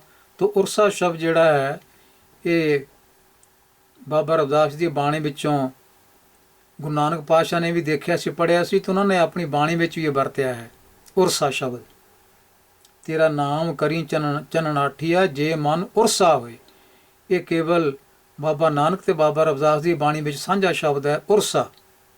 ਇਸ ਤਰ੍ਹਾਂ ਓਲਗਣੀ ਸ਼ਬਦ ਬਾਬਾ ਰਵਿਦਾਸ ਦੀ ਬਾਣੀ ਵਿੱਚ ਹੈ, ਅਤੇ ਬਾਬਾ ਨਾਨਕ ਨੇ ਇਹ ਸ਼ਬਦ ਵਰਤੇ ਨੇ ਇੱਦਾਂ ਹੀ, ਓਲਗੀਆ। ਇਹ ਵੀ ਸ਼ਬਦ ਸਾਂਝੇ ਹਨ, ਕਿਉਂਕਿ ਬਾਣੀ ਬਾਬਾ ਰਵਿਦਾਸ ਜਿਹੜੀ ਬਾਬਾ ਨਾਨਕ ਦੇ ਕੋਲ ਉਹਨਾਂ ਨੇ ਆਪਣੇ ਕੋਲ ਲਿਖ ਕੇ ਇਹ ਰੱਖੀ ਹੋਈ ਸੀ। ਨਾਮ ਤੇਰੋ ਆਸਨੋ, हे ਪ੍ਰਭੂ, ਤੇਰਾ ਨਾਮ ਹੀ ਜਿਹੜਾ ਹੈ ਇਹ ਮੇਰੇ ਵਾਸਤੇ ਉਹ ਆਸਣ ਹੈ ਜੇ ਤੇ ਪੰਡਿਤ ਬੈਠਦਾ ਹੈ ਆਰਤੀ ਕਰਨ ਵੇਲੇ, ਪੂਜਾ ਕਰਨ ਵੇਲੇ ਪੰਡਿਤ ਜਿੱਥੇ ਬੈਠਦਾ ਹੈ, ਅਤੇ ਤੇਰਾ ਨਾਮ ਜਿਹੜਾ ਉਹ ਮੇਰੇ ਵਾਸਤੇ ਇਹ ਉਸ ਪੰਡਿਤ ਵਾਲਾ ਹੀ ਆਸਣ ਹੈ। ਨਾਮ ਤੇਰੋ ਉਰਸਾ। ਤੇ ਜਿਸ ਆਸਣ ਤੇ ਬੈਠ ਕੇ ਉਹ ਮੂਰਤੀ ਪੂਜਾ ਕਰਦਾ ਹੈ, ਉਹ ਆਸਣ ਜਿਹੜਾ ਆ ਉਹ ਮੇਰੇ ਲਈ ਤੇਰਾ ਨਾਮ ਹੀ ਆ। ਅਤੇ ਉਹ ਆਸਣ ਤੇ ਬੈਠ ਕੇ ਕੀ ਕਰਦਾ ਹੈ, ਉਹ ਫਿਰ ਚੰਦਨ ਨੂੰ ਘਸਾਉਂਦਾ ਹੈ, ਇੱਕ ਸਿਲਾ ਉੱਤੇ ਘਸਾਉਂਦਾ ਹੈ, ਪੱਥਰ ਤੇ ਘਸਾਉਂਦਾ ਹੈ। ਨਾਮ ਤੇਰੋ ਉਰਸਾ, ਤੋ ਤੇਰਾ ਨਾਮ ਹੀ ਜਿਹੜਾ ਮੇਰੇ ਵਾਸਤੇ ਚੰਦਨ ਘਸਾਉਣ ਵਾਲੀ ਛਿਲ ਹੈ। ਛਿਲ ਹੈ, ਪੱਥਰ ਹੈ, ਵੱਟਾ ਹੈ, ਜਿਹਦੇ ਤੇ ਚੰਦਨ ਘਸਾਇਆ ਜਾਂਦਾ ਹੈ। ਉਹ ਵੱਟਾ ਵੀ ਮੇਰੇ ਵਾਸਤੇ ਤੇਰਾ ਨਾਮ ਹੀ ਹੈ। ਤੇਰਾ ਨਾਮ ਹੀ ਮੇਰੇ ਵਾਸਤੇ ਉਹ ਪੰਡਤ ਵਾਲਾ ਆਸਣ ਹੈ। ਤੇਰਾ ਨਾਮ ਜਿਹੜਾ ਹੈ ਇਹੋ ਹੀ ਮੇਰੇ ਵਾਸਤੇ ਉਸ ਪੰਡਿਤ ਵਾਲਾ ਉਰਸਾ ਹੈ। ਇਹ ਪੱਥਰ ਹੈ, ਛਿਲ ਹੈ, ਜਿਹਦੇ ਉੱਤੇ ਉਹ ਚੰਦਨ ਨੂੰ ਘਸਾਉਂਦਾ ਹੈ। ਨਾਮ ਤੇਰਾ ਕੇਸਰੋ, ਤੇ ਜਿਹੜਾ ਪੰਡਿਤ ਫਿਰ ਕੇਸਰ ਵਰਦਾ ਹੈ ਨਾ ਘੋਲ ਘੋਲ ਕੇ ਮੂਰਤੀ ਉੱਤੇ ਪਾਉਣ ਲਈ, ਤੇ ਰਵਿਦਾਸ ਜੀ ਕਹਿੰਦੇ ਹਨ ਤੇਰਾ ਨਾਮ ਹੈ ਪ੍ਰਭੂ ਮੇਰੇ ਵਾਸਤੇ ਤਾਂ ਉਹ ਕੇਸਰ ਹੈ। ਲੈ ਛਿਟਕਾਰੇ, ਤੋ ਜਿਸ ਕੇਸਰ ਨੂੰ ਉਹ ਪੰਡਿਤ ਮੂਰਤੀ ਉੱਤੇ ਛਿੜਕਦਾ ਹੈ, ਕੇਸਰ, हे ਪ੍ਰਭੂ ਤੇਰਾ ਨਾਮ ਜਿਹੜਾ ਇਹੀ ਮੇਰੇ ਵਾਸਤੇ ਕੇਸਰ ਹੈ। ਮੈਂ ਤੇਰੇ ਨਾਮ ਕੇਸਰ ਦੀ ਹੀ ਵਰਤੋਂ ਕਰਦਾ ਹਾਂ।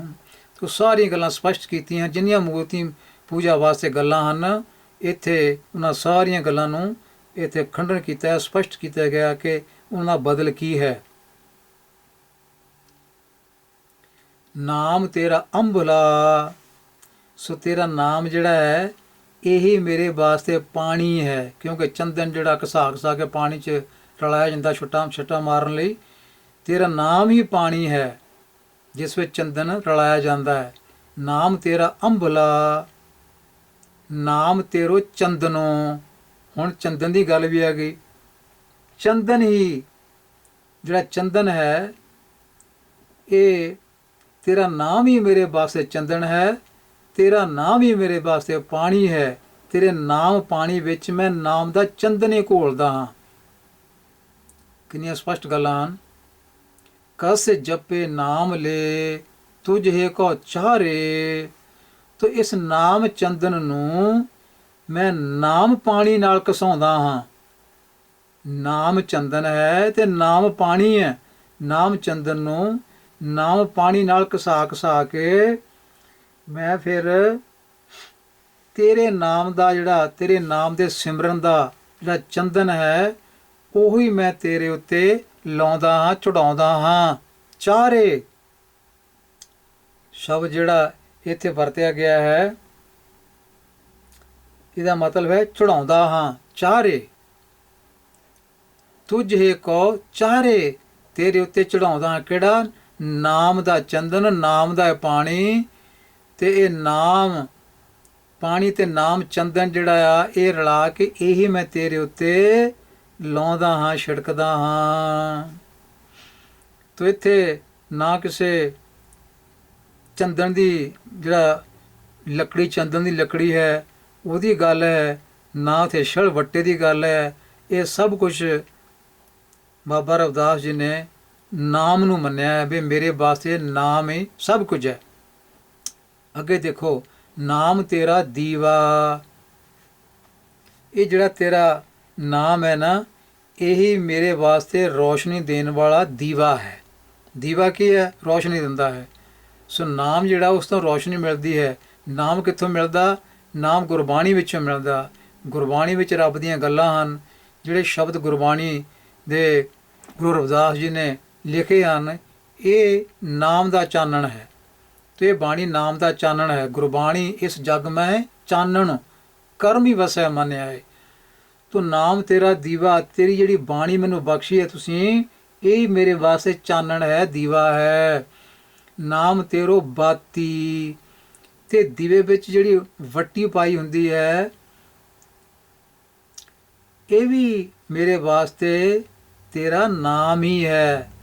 ਅੱਗੇ ਕਹਿੰਦੇ ਹਨ, ਨਾਮ ਤੇਰੋ ਤੇਲ, ਤੇ ਜਿਹੜਾ ਤੇਲ ਦੀਵੇ 'ਚ ਪਾਇਆ ਹੈ ਇਹ ਵੀ ਤੇਰਾ ਨਾਮ ਹੀ ਹੈ। ਮਾਹੇ ਪਸਾਰੇ, ਨਾਮ ਤੇਰੋ ਤੇਲ ਲੈ ਮਾਹੇ ਪਸਾਰੇ, ਜੋ ਲੈ ਕੇ ਮੈਂ ਇਹ ਨਾਮ ਦੀਵੇ ਵਿੱਚ ਪਾਇਆ ਹੈ, ਨਾਮ ਹੀ ਤੇਲ ਲੈ ਕੇ ਦੀਵੇ ਵਿੱਚ ਪਾਇਆ ਹੈ। ਤੇ ਫਿਰ ਅੱਗੇ ਕਹਿੰਦੇ ਹਨ, ਨਾਮ ਤੇਰੇ ਕੀ ਜੋਤ ਲਗਾਈ, ਤੋ ਤੇਰੇ ਨਾਮ ਦੀ ਹੀ ਮੈਂ ਜੋਤ ਜਗਾਈ ਹੈ। ਇਹ ਦੀਵਾ ਜਿਹੜਾ ਹੈ ਤੇਰੇ ਨਾਮ ਦਾ ਦੀਵਾ, ਨਾਮ ਦਾ ਹੀ ਤੇਲ ਹੈ, ਨਾਮ ਦੀ ਵਿੱਚ ਬੱਤੀ ਜਲ ਰਹੀ ਹੈ ਤੇ ਇਹ ਤੇਰੇ ਨਾਮ ਦਾ ਚਾਨਣ ਕਰ ਰਹੀ ਹੈ। ਤੇ ਇਸ ਕਰਕੇ ਨਾਮ ਦੀ ਜੋਤ ਜਗਾਈ ਹੈ, ਜਿਹਦੀ ਕਿਰਪਾ ਨਾਲ ਬਰਕਤ ਨਾਲ ਕੀ ਹੋਇਆ ਹੈ, ਭਇਓ ਉਜਿਆਰੋ, ਚਾਨਣਾ ਹੋ ਗਿਆ ਹੈ। ਉਜਿਆਰੋ ਉਜਲਾ ਹੋ ਗਿਆ, ਸਾਰੇ ਪਾਸੇ ਚਾਨਣ ਹੋ ਗਿਆ ਹੈ। ਕਿੱਥੇ? ਭਵਨ ਸਗਲਾਰੇ, ਸਾਰੇ ਭਵਨਾਂ ਵਿੱਚ ਚਾਨਣ ਹੋ ਗਿਆ ਹੈ। ਸਾਰੇ ਪਾਸੇ ਚਾਨਣ ਹੀ ਚਾਨਣ ਜਿਹੜਾ ਹੈ ਉਹ ਨਜ਼ਰ ਆ ਰਿਹਾ ਹੈ। ਨਾਮ ਤੇਰੋ ਤਾਗਾ, ਨਾਮ ਫੂਲ ਮਾਲਾ। ਹੁਣ ਫਿਰ ਮਾਲਾ ਦੀ ਗੱਲ ਆ ਗਈ। ਧਾਗਿਆਂ ਵਿੱਚ ਫੁੱਲ ਪਰੋ ਕੇ ਜਿਹੜੇ ਮੂਰਤੀਆਂ ਉੱਪਰ ਪਾਉਂਦੇ ਹਨ, ਇੱਥੇ ਵੀ ਖੰਡਨ ਕੀਤਾ। ਨਾਮ ਤੇਰੋ ਤਾਗਾ, ਸੋ ਤੇਰਾ ਨਾਮ ਜਿਹੜਾ ਇਹ ਮੇਰੇ ਵਾਸਤੇ ਧਾਗਾ ਹੈ, ਮੈਂ ਇਹਨੂੰ ਧਾਗਾ ਬਣਾ ਲਿਆ। ਨਾਮ ਫੂਲ ਮਾਲਾ, ਤੇ ਨਾਮ ਤੇਰਾ ਇਹਨੂੰ ਮੈਂ ਫੁੱਲਾਂ ਦੀ ਮਾਲਾ ਬਣਾਇਆ ਹੋਇਆ, ਨਾਮ ਨੂੰ ਹੀ। ਸੋ ਜਦੋਂ ਅਸੀਂ ਵਾਰ-ਵਾਰ ਜਪਦੇ ਹਾਂ ਰਾਮ ਰਾਮ ਰਾਮ ਰਾਮ ਰਾਮ ਰਾਮ ਰਾਮ ਰਾਮ, ਜਿਸ ਤਰ੍ਹਾਂ ਕੋਈ ਨਾਮ ਲੈ ਕੇ ਜਪਦਾ ਹੈ, ਉਹ ਇਸ ਤਰ੍ਹਾਂ ਕਰਦੇ ਆ ਇੱਕ ਮਾਲਾ ਬਣ ਜਾਂਦੀ ਹੈ। ਸੋ ਨਾਮ ਹੀ ਤੇਰਾ ਮੈਂ ਧਾਗਾ ਬਣਾਇਆ, ਤੇਰੇ ਨਾਮ ਦੇ ਧਾਗੇ ਵਿੱਚ ਮੈਂ ਨਾਮ ਦੇ ਫੁੱਲ ਪਰੋਏ ਆ। ਨਾਮ ਫੂਲ ਮਾਲਾ ਭਾਰ 18 ਸਗਲ ਜੂਠਾਰੇ। ਤੇ ਇਸ ਤਰ੍ਹਾਂ ਕਿਉਂ ਕੀਤਾ ਹੈ? ਨਾਮ ਦੇ ਫੁੱਲ ਲੈ ਕੇ, ਨਾਮ ਦਾ ਧਾਗਾ ਲੈ ਕੇ ਇਹ ਮਾਲਾ ਬਣਾਈ ਹੈ। ਕਿਉਂ? ਕਿਉਂਕਿ ਭਾਰ 18 ਭਾਰ ਦਾ ਮਤਲਬ ਹੈ ਇਹ ਸਾਰੀ ਕੁਦਰਤ ਜਿਹੜੀ ਹੈ ਤੇਰੀ ਬਣਾਈ ਹੋਈ ਹੈ, ਪੈਦਾ ਕੀਤੀ ਜਿਹੜੀ ਕੁਦਰਤ ਹੈ। ਸਗਲ ਜੂਠਾਰੇ, ਜੂਠਾਰੇ ਦਾ ਮਤਲਬ ਝੂਠ। ਤੋ ਜਿੰਨੀ ਸਾਰੀ ਬਨਸਪਤੀ ਹੈ ਉਹਨੂੰ ਕਿਹਾ ਗਿਆ ਭਾਰ 18। ਸਾਰੀ ਬਨਸਪਤੀ ਸੰਸਾਰ ਦੀ ਜਿਹੜੀ ਹੈ ਉਹਦੇ ਬੂਟੇ ਜਿਹੜੇ ਆ, ਹਰੇਕ ਕਿਸਮ ਦਾ ਬੂਟਾ ਜਿਹੜਾ ਉਹਦਾ ਇੱਕ ਇੱਕ ਪੱਤਾ ਲੈ ਲਓ ਤੇ ਇੱਕ ਇੱਕ ਪੱਤਾ ਲੈ ਕੇ ਇਕੱਠਾ ਕਰ ਲਓ, ਤਾਂ ਉਹਨਾਂ ਨੂੰ ਕਿਹਾ ਜਾਂਦਾ ਸੀ 18 ਭਾਰ ਬਣ ਗਏ। ਜਿੰਨੇ ਵੀ ਸੰਸਾਰ ਵਿੱਚ ਫੁੱਲ ਹਨ, ਬੂਟੇ ਹਨ, ਬਨਸਪਤੀ ਹੈ, ਇਕੱਲੇ ਇਕੱਲੇ ਦਾ ਫੁੱਲ ਇੱਕ ਇੱਕ ਪੱਤਰ ਲੈ ਲਓ ਤੇ ਉਹ ਪੱਤਰ ਲੈ ਕੇ ਇੱਕ ਜਮ੍ਹਾਂ ਕਰ ਲਓ, ਤਾਂ ਉਹ 18 ਭਾਰ ਕਿਹਾ ਜਾਂਦਾ ਸੀ। ਤੇ ਇੱਕ ਭਾਰ ਜਿਹੜਾ ਆ ਉਹ 5 ਮਣ ਕੱਚੇ ਦਾ ਮੰਨਿਆ ਜਾਂਦਾ, 5 ਮਣ ਕੱਚੇ ਦਾ। ਇਹ ਇਸ ਤਰ੍ਹਾਂ ਇੱਕ ਪੁਰਾਣਾ ਖਿਆਲ ਜਿਹੜਾ ਉਹ ਚੱਲਿਆ ਆ ਰਿਹਾ। ਮਤਲਬ ਇੱਥੇ ਕਹਿਣ ਦਾ ਹੈ ਕਿ ਸਾਰੀ ਬਨਸਪਤੀ ਦੇ ਫੁੱਲ ਪੱਤਰ ਜਿਹੜੇ ਆ ਉਹ ਝੂਠੇ ਆ, ਇਸ ਕਰਕੇ ਮੈਨੂੰ ਉਹਨਾਂ ਦੀ ਲੋੜ ਨਹੀਂ, ਉਹਨਾਂ ਦੀ ਮਾਲਾ ਬਣਾਉਣ ਦੀ ਲੋੜ ਨਹੀਂ। ਮੈਂ ਤੇਰੇ ਨਾਮ ਦਾ ਧਾਗਾ ਲੈ ਕੇ, ਨਾਮ ਦੇ ਫੁੱਲ ਲੈ ਕੇ ਇਹੀ ਮਾਲਾ ਬਣਾ ਲਈ ਹੈ, ਮੈਨੂੰ ਇਹੀ ਮਾਲਾ ਚੰਗੀ ਲੱਗਦੀ ਹੈ। ਤੇਰੋ ਕੀਆ ਤੁਝੇ ਕਿਆ ਅਰਪਾਂ। ਸੋ ਤੇਰੋ ਕੀਆ, ਇਹ ਸਾਰੀ ਕੁਦਰਤ ਜਿਹੜੀ ਹੈ ਇਹ ਤੇਰੀ ਕੀਤੀ ਹੋਈ ਹੈ, ਸਾਰੀ ਬਨਸਪਤੀ ਤੇਰੀ ਬਣਾਈ ਹੈ। ਤੇ ਇਹਦੇ ਵਿੱਚੋਂ ਮੈਂ ਤੇਰੀ ਬਨਸਪਤੀ ਬਣਾਈ ਵਿੱਚੋਂ ਮੈਂ ਤੇਰੇ ਵਾਸਤੇ ਕਿਹੜੀ ਚੀਜ਼ ਅਰਪਣ ਕਰਾਂ। ਸੋ ਤੇਰੀ ਪੈਦਾ ਕੀਤੀ ਜਿਹੜੀ ਸਾਰੀ ਇਹ ਬਨਸਪਤੀ ਹੈ, ਇਹਦੇ ਵਿੱਚੋਂ ਮੈਂ ਤੇਰੇ ਅੱਗੇ ਕੀ ਰੱਖਾਂ? ਇਹ ਸਾਰੀ ਤੈਂ ਆਪ ਹੀ ਬਣਾਈ ਹੋਈ ਹੈ, ਇਹ ਆਪ ਹੀ ਤੈਨੂੰ ਹਰ ਰੋਜ਼ ਤੇਰੀ ਸੇਵਾ ਵਿੱਚ ਹਾਜ਼ਰ ਆ, ਹਰ ਰੋਜ਼ ਹੀ ਇਹ ਤੈਨੂੰ ਫੁੱਲ ਭੇਂਟ ਕਰ ਰਹੀ ਹੈ। ਬਨਸਪਤੀ ਸਾਰੀ ਜਿਹੜੀ ਆ, ਇਹਦੇ ਵਿੱਚੋਂ ਮੈਂ ਕਿਹੜਾ ਫੁੱਲ ਤੋੜ ਕੇ ਤੇਰੇ ਅੱਗੇ ਰੱਖਾਂ? ਤੇਰੋ ਕੀਆ ਤੁਝੇ ਕਿਆ ਅਰਪਾਂ। ਨਾਮ ਤੇਰਾ ਤੂੰ ਹੀ ਚਬਰ ਟੁਲਾਰੇ। ਮੈਂ ਤਾਂ ਤੇਰਾ ਨਾਮ ਜਿਹੜਾ ਨਾ ਇਹਨੂੰ ਚੌਰ ਬਣਾਇਆ, ਇਸ ਨਾਮ ਨੂੰ ਚੌਰ ਬਣਾ ਕੇ ਇਹੀ ਤੇਰੇ ਉੱਤੇ ਚਲਾਉਂਦਾ ਹਾਂ, ਤੇ ਮੈਨੂੰ ਕਿਸੇ ਹੋਰ ਚੌਰ ਦੀ ਲੋੜ ਨਹੀਂ ਹੈ। ਜਿਹੜੇ ਝੂਠੇ ਫੁੱਲ ਪੱਤੇ ਆਦਿ ਹਨ ਉਹਨਾਂ ਤੋਂ ਮੈਂ ਚੌਰ ਨਹੀਂ ਬਣਾਈ, ਮੈਂ ਤੇਰੇ ਨਾਮ ਦੀ ਚੌਰ ਕਰ ਰਿਹਾ ਹਾਂ। ਨਾਮ ਤੇਰਾ ਤੂੰ ਹੀ ਚਬਰ, ਚਬਰ ਦਾ ਮਤਲਬ ਚੌਰ, ਟੋਲਾਰੇ। 10 ਅਠਾ 8 ਸਠੇ ਚਾਰੇ ਖਾਣੀ, ਇਹ ਵਰਤਣੀ ਹੈ ਸਗਲ ਸੰਸਾਰੇ। ਸੋ 10 ਦਾ ਮਤਲਬ ਹੈ 10, 8 ਦਾ ਮਤਲਬ 8, ਤੋ 10 8 ਦਾ ਮਤਲਬ 18 ਹੋ ਗਿਆ। ਇਹ 18 ਜਿਹੜੇ ਆ ਇਹਨਾਂ ਨੂੰ 18 ਪੁਰਾਣ ਬਣ ਜਾਂਦੇ ਹਨ। ਪੁਰਾਣ ਹਿੰਦੂ ਮਤ ਦੀਆਂ ਕਿਤਾਬਾਂ ਦੇ ਨਾਂ ਆ ਪੁਰਾਣ, ਜਿਵੇਂ ਗਰੁੜ ਪੁਰਾਣ, ਸ਼ਿਵ ਪੁਰਾਣ, ਬ੍ਰਹਮ ਪੁਰਾਣ, ਅਨੇਕਾਂ ਪੁਰਾਣ। ਤੋਂ 18 ਗਿਣਤੀ ਜਿਹੜੀ ਮੇਨ ਇੱਥੇ ਕੀਤੀ ਆ। ਮੇਨ ਜਿਹੜੇ ਪੁਰਾਣ ਹੈ 18 ਪੁਰਾਣ 8 ਸੱਠੇ। ਇਹ 8 ਸੱਠੇ ਦਾ ਮਤਲਬ 8 ਜਮਾ 60, ਇਹ 68 ਹੋ ਗਏ। ਸੋ 68 ਜਿਹੜੇ ਆ ਉਹ ਤੀਰਥ ਹਨ। 18 ਪੁਰਾਣ 68 ਹੀ ਤੀਰਥ।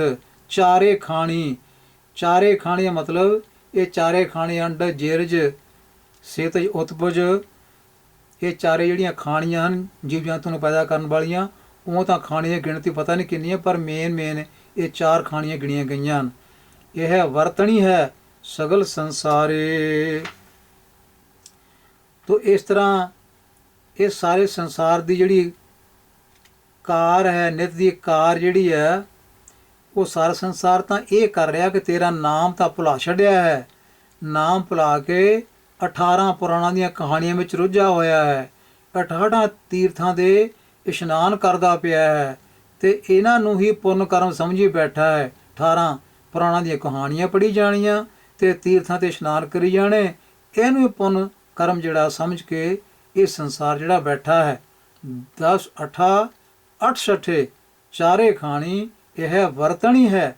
ਇਹ ਵਰਤਨ ਮਤਲਬ ਹੈ ਸੰਸਾਰ ਦੀ ਇਹੀ ਵਰਤਣ ਬਣੀ ਹੋਈ ਹੈ। ਸੰਸਾਰ ਇਹਦੇ ਵਿੱਚ ਰੁੱਝਾ ਪਿਆ ਹੈ। ਸਗਲ ਸੰਸਾਰੇ ਕਹੈ ਰਵਿਦਾਸ ਨਾਮ ਤੇਰੋ ਆਰਤੀ। ਤੋ ਕਹੈ ਰਵਿਦਾਸ, ਰਵਿਦਾਸ ਆਖਦਾ ਹੈ ਨਾਮ ਤੇਰੋ ਆਰਤੀ। हे ਪ੍ਰਭੂ, हे ਸੋਹਣੇ ਰਾਜਨ ਰਮਈਆ, ਤੇਰਾ ਨਾਮ ਹੀ ਮੇਰੇ ਲਈ ਸੋਹਣੀ ਆਰਤੀ ਹੈ। ਸਤਿ ਨਾਮ ਹੈ ਹਰਿ ਭੋਗ ਤੁਹਾਰੇ। ਸੋ ਜਿਹੜਾ ਤੇਰਾ ਨਾਮ ਹੈ ਇਹ ਸਦਾ ਸਤ ਹੈ। ਤੇਰਾ ਸਦਾ ਕਾਇਮ ਰਹਿਣ ਵਾਲਾ ਨਾਮ ਜਿਹੜਾ ਹੈ, ਸਤ ਭਾਵ ਹੈ ਹੋਂਦ ਵਾਲਾ, ਜਿਹਦੀ ਹੋਂਦ ਹੈ, ਜਿਹਦਾ ਸਦਾ ਕਾਇਮ ਰਹਿਣ ਵਾਲਾ ਤੇਰਾ ਨਾਮ ਹੈ। ਇਸ ਨਾਮ ਦਾ ਹੀ ਮੈਂ ਤੈਨੂੰ ਭੋਗ ਲਾਉਂਦਾ ਹਾਂ। ਮੈਂ ਤੇਰੇ ਅੱਗੇ, ਮੈਂ ਕਿਸੇ ਮੂਰਤੀ ਅੱਗੇ ਕੋਈ ਖਾਣ ਵਾਲੇ ਪਦਾਰਥ ਬਣਾ ਕੇ ਮੂਰਤੀ ਨੂੰ ਭੋਗ ਨਹੀਂ ਲਾਉਂਦਾ। ਤੇ ਇੱਥੇ ਬਾਬਾ ਰਵਿਦਾਸ ਜੀ ਕਹਿ ਰਹੇ ਹਨ ਕਿ ਮੈਂ ਤਾਂ ਮੇਰੇ ਵਾਸਤੇ ਤੇਰਾ ਨਾਮ ਹੀ ਆਰਤੀ ਹੈ। ਸਤਿ ਨਾਮ ਹੈ, ਸਦਾ ਕਾਇਮ ਰਹਿਣ ਵਾਲਾ ਤੇਰਾ ਨਾਮ ਹੈ। ਇਸ ਨਾਮ ਦਾ ਹੀ ਤੈਨੂੰ ਮੈਂ ਭੋਗ ਲਾਉਂਦਾ ਹਾਂ। ਸੋ ਇਸ ਤੋਂ ਸਪਸ਼ਟ ਹੈ ਇਸ ਸ਼ਬਦ ਤੋਂ ਕਿ ਕਿਸੇ ਮੂਰਤੀ ਦੇ ਪੁਜਾਰੀ ਨਹੀਂ ਸਨ। ਮੂਰਤੀ ਪੂਜਾ ਦਾ ਖੰਡਨ ਕਰਦੇ ਹਨ, ਮੂਰਤੀ ਅੱਗੇ ਦੀਵੇ ਘੁਮਾਉਣ ਦਾ ਖੰਡਨ ਕਰਦੇ ਹਨ, ਤੇ ਚੀਜ਼ਾਂ ਜਿਹੜੀਆਂ ਸਾਰੀਆਂ ਬਣਾਈਆਂ ਆਰਤੀ ਵਾਸਤੇ, ਉਹਨਾਂ ਸਾਰੀਆਂ ਦਾ ਖੰਡਨ ਕੀਤਾ ਗਿਆ। ਸਭ ਤੋਂ ਸ੍ਰੇਸ਼ਟ ਗੱਲ ਜਿਹੜੀ ਦੱਸੀ ਹੈ ਉਹ ਹੈ ਪ੍ਰਭੂ ਦੀ ਯਾਦ, ਪ੍ਰਭੂ ਦਾ ਪ੍ਰੇਮ। ਤੇ ਪ੍ਰਭੂ ਦੀ ਯਾਦ, ਜਿਹੜਾ ਪ੍ਰਭੂ ਦਾ ਪ੍ਰੇਮ ਹੈ, ਇਹ ਗੁਰਬਾਣੀ ਵਿੱਚੋਂ ਮਿਲਦਾ ਹੈ। ਇਹ ਜਿਹੜੇ ਸ਼ਬਦ ਗੁਰੂ ਰਵਿਦਾਸ ਜੀ ਨੇ 40 ਲਿਖੇ ਹਨ, ਇਹਨਾਂ ਵਿੱਚੋਂ ਮਿਲਦਾ ਹੈ, ਗੁਰੂ ਗ੍ਰੰਥ ਸਾਹਿਬ ਦੀ ਬਾਣੀ ਵਿੱਚੋਂ ਮਿਲਦਾ ਹੈ। ਕਿਉਂਕਿ ਨਾਮ ਦੀ ਚਰਚਾ ਜਿਹੜੀ ਹੈ ਉਹ ਬਾਣੀ ਵਿੱਚ ਹੈ। ਇਸ ਕਰਕੇ ਬਾਣੀ ਦਾ ਸਿਮਰਨ, ਬਾਣੀ ਦਾ ਪੜ੍ਹਨਾ, ਬਾਣੀ ਦਾ ਪਾਠ ਕਰਨਾ, ਬਾਣੀ ਦੀ ਕਥਾ ਸ਼ਰਵਣ ਕਰਨੀ, ਤਾਂ ਇਹ ਸਾਰਾ ਜਿਹੜਾ ਹੈ ਇਹ ਨਾਮ ਦਾ ਭੋਗ ਲਾਉਣ ਵਾਲੀ ਗੱਲ ਹੈ। ਇਹ ਸਾਰਾ ਕੁਝ ਨਾਮ ਹੈ।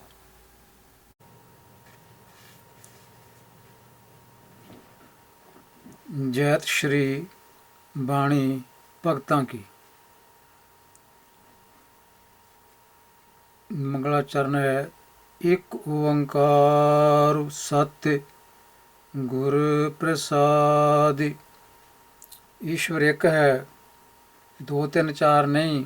ਕੋਈ ਦੇਵੀ ਜਾਂ ਦੇਵਤਾ ਈਸ਼ਵਰ ਨਹੀਂ, ਰੱਬ ਨਹੀਂ। ਰੱਬ ਦੀ ਗਿਣਤੀ ਸਿਰਫ ਇੱਕ ਹੈ। ਦੇਵੀ ਦੇਵਤਿਆਂ ਦੀ ਗਿਣਤੀ ਦਾ ਕੋਈ ਅੰਤ ਨਹੀਂ।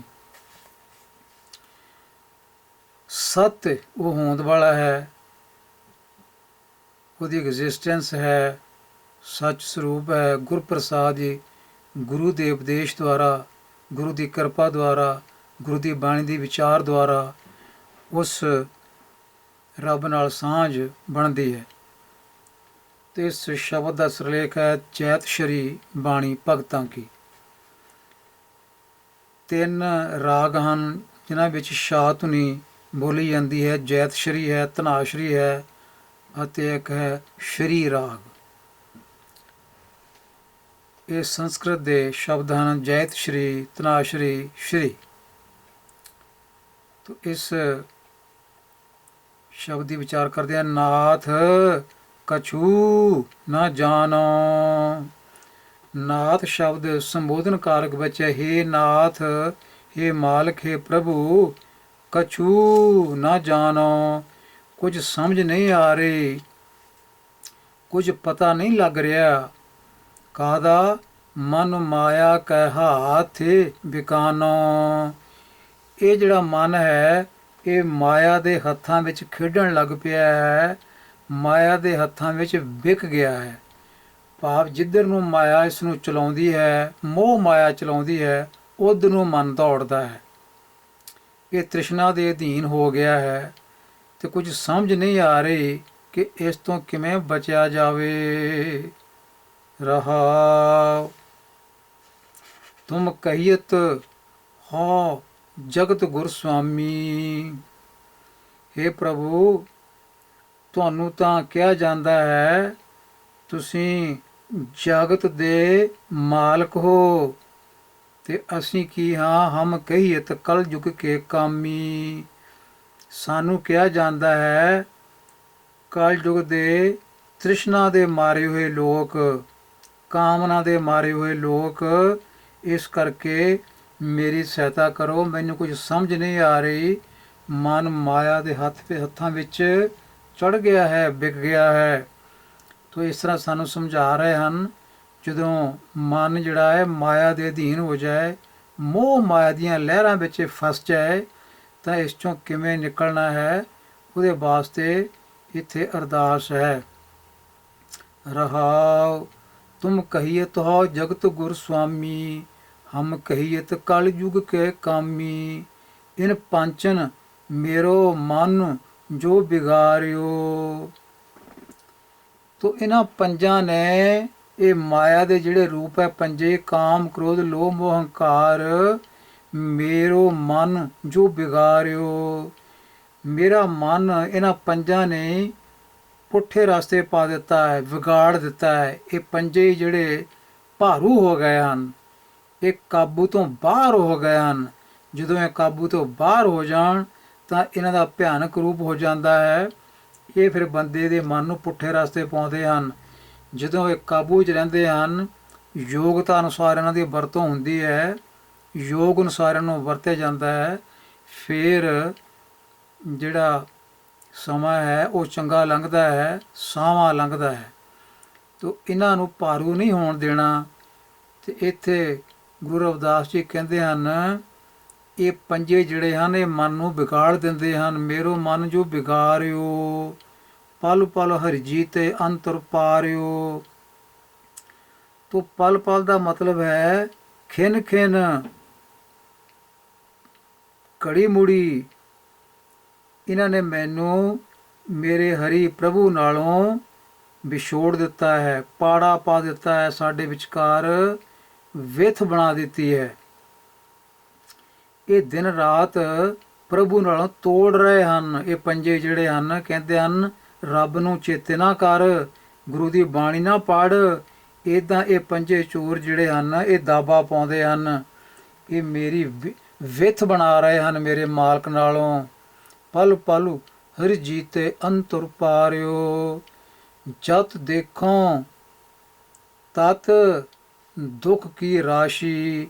ਸੋ ਜਿੱਧਰ ਵੀ ਨਿਗਾਹ ਮਾਰਦਾ ਹਾਂ, ਸੰਸਾਰ ਵਿੱਚ ਦੇਖਦਾ ਹਾਂ ਕਿ ਸਾਰੇ ਪਾਸੇ ਦੁੱਖਾਂ ਦੀ ਪੂੰਜੀ ਬਣੀ ਪਈ ਹੈ।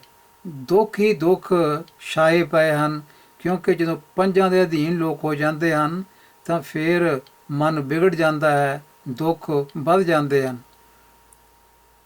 ਅਜੋਂ ਨਾ ਪਤੀ ਆਏ ਨਿਗਮ ਭੈ ਸਾਖੀ।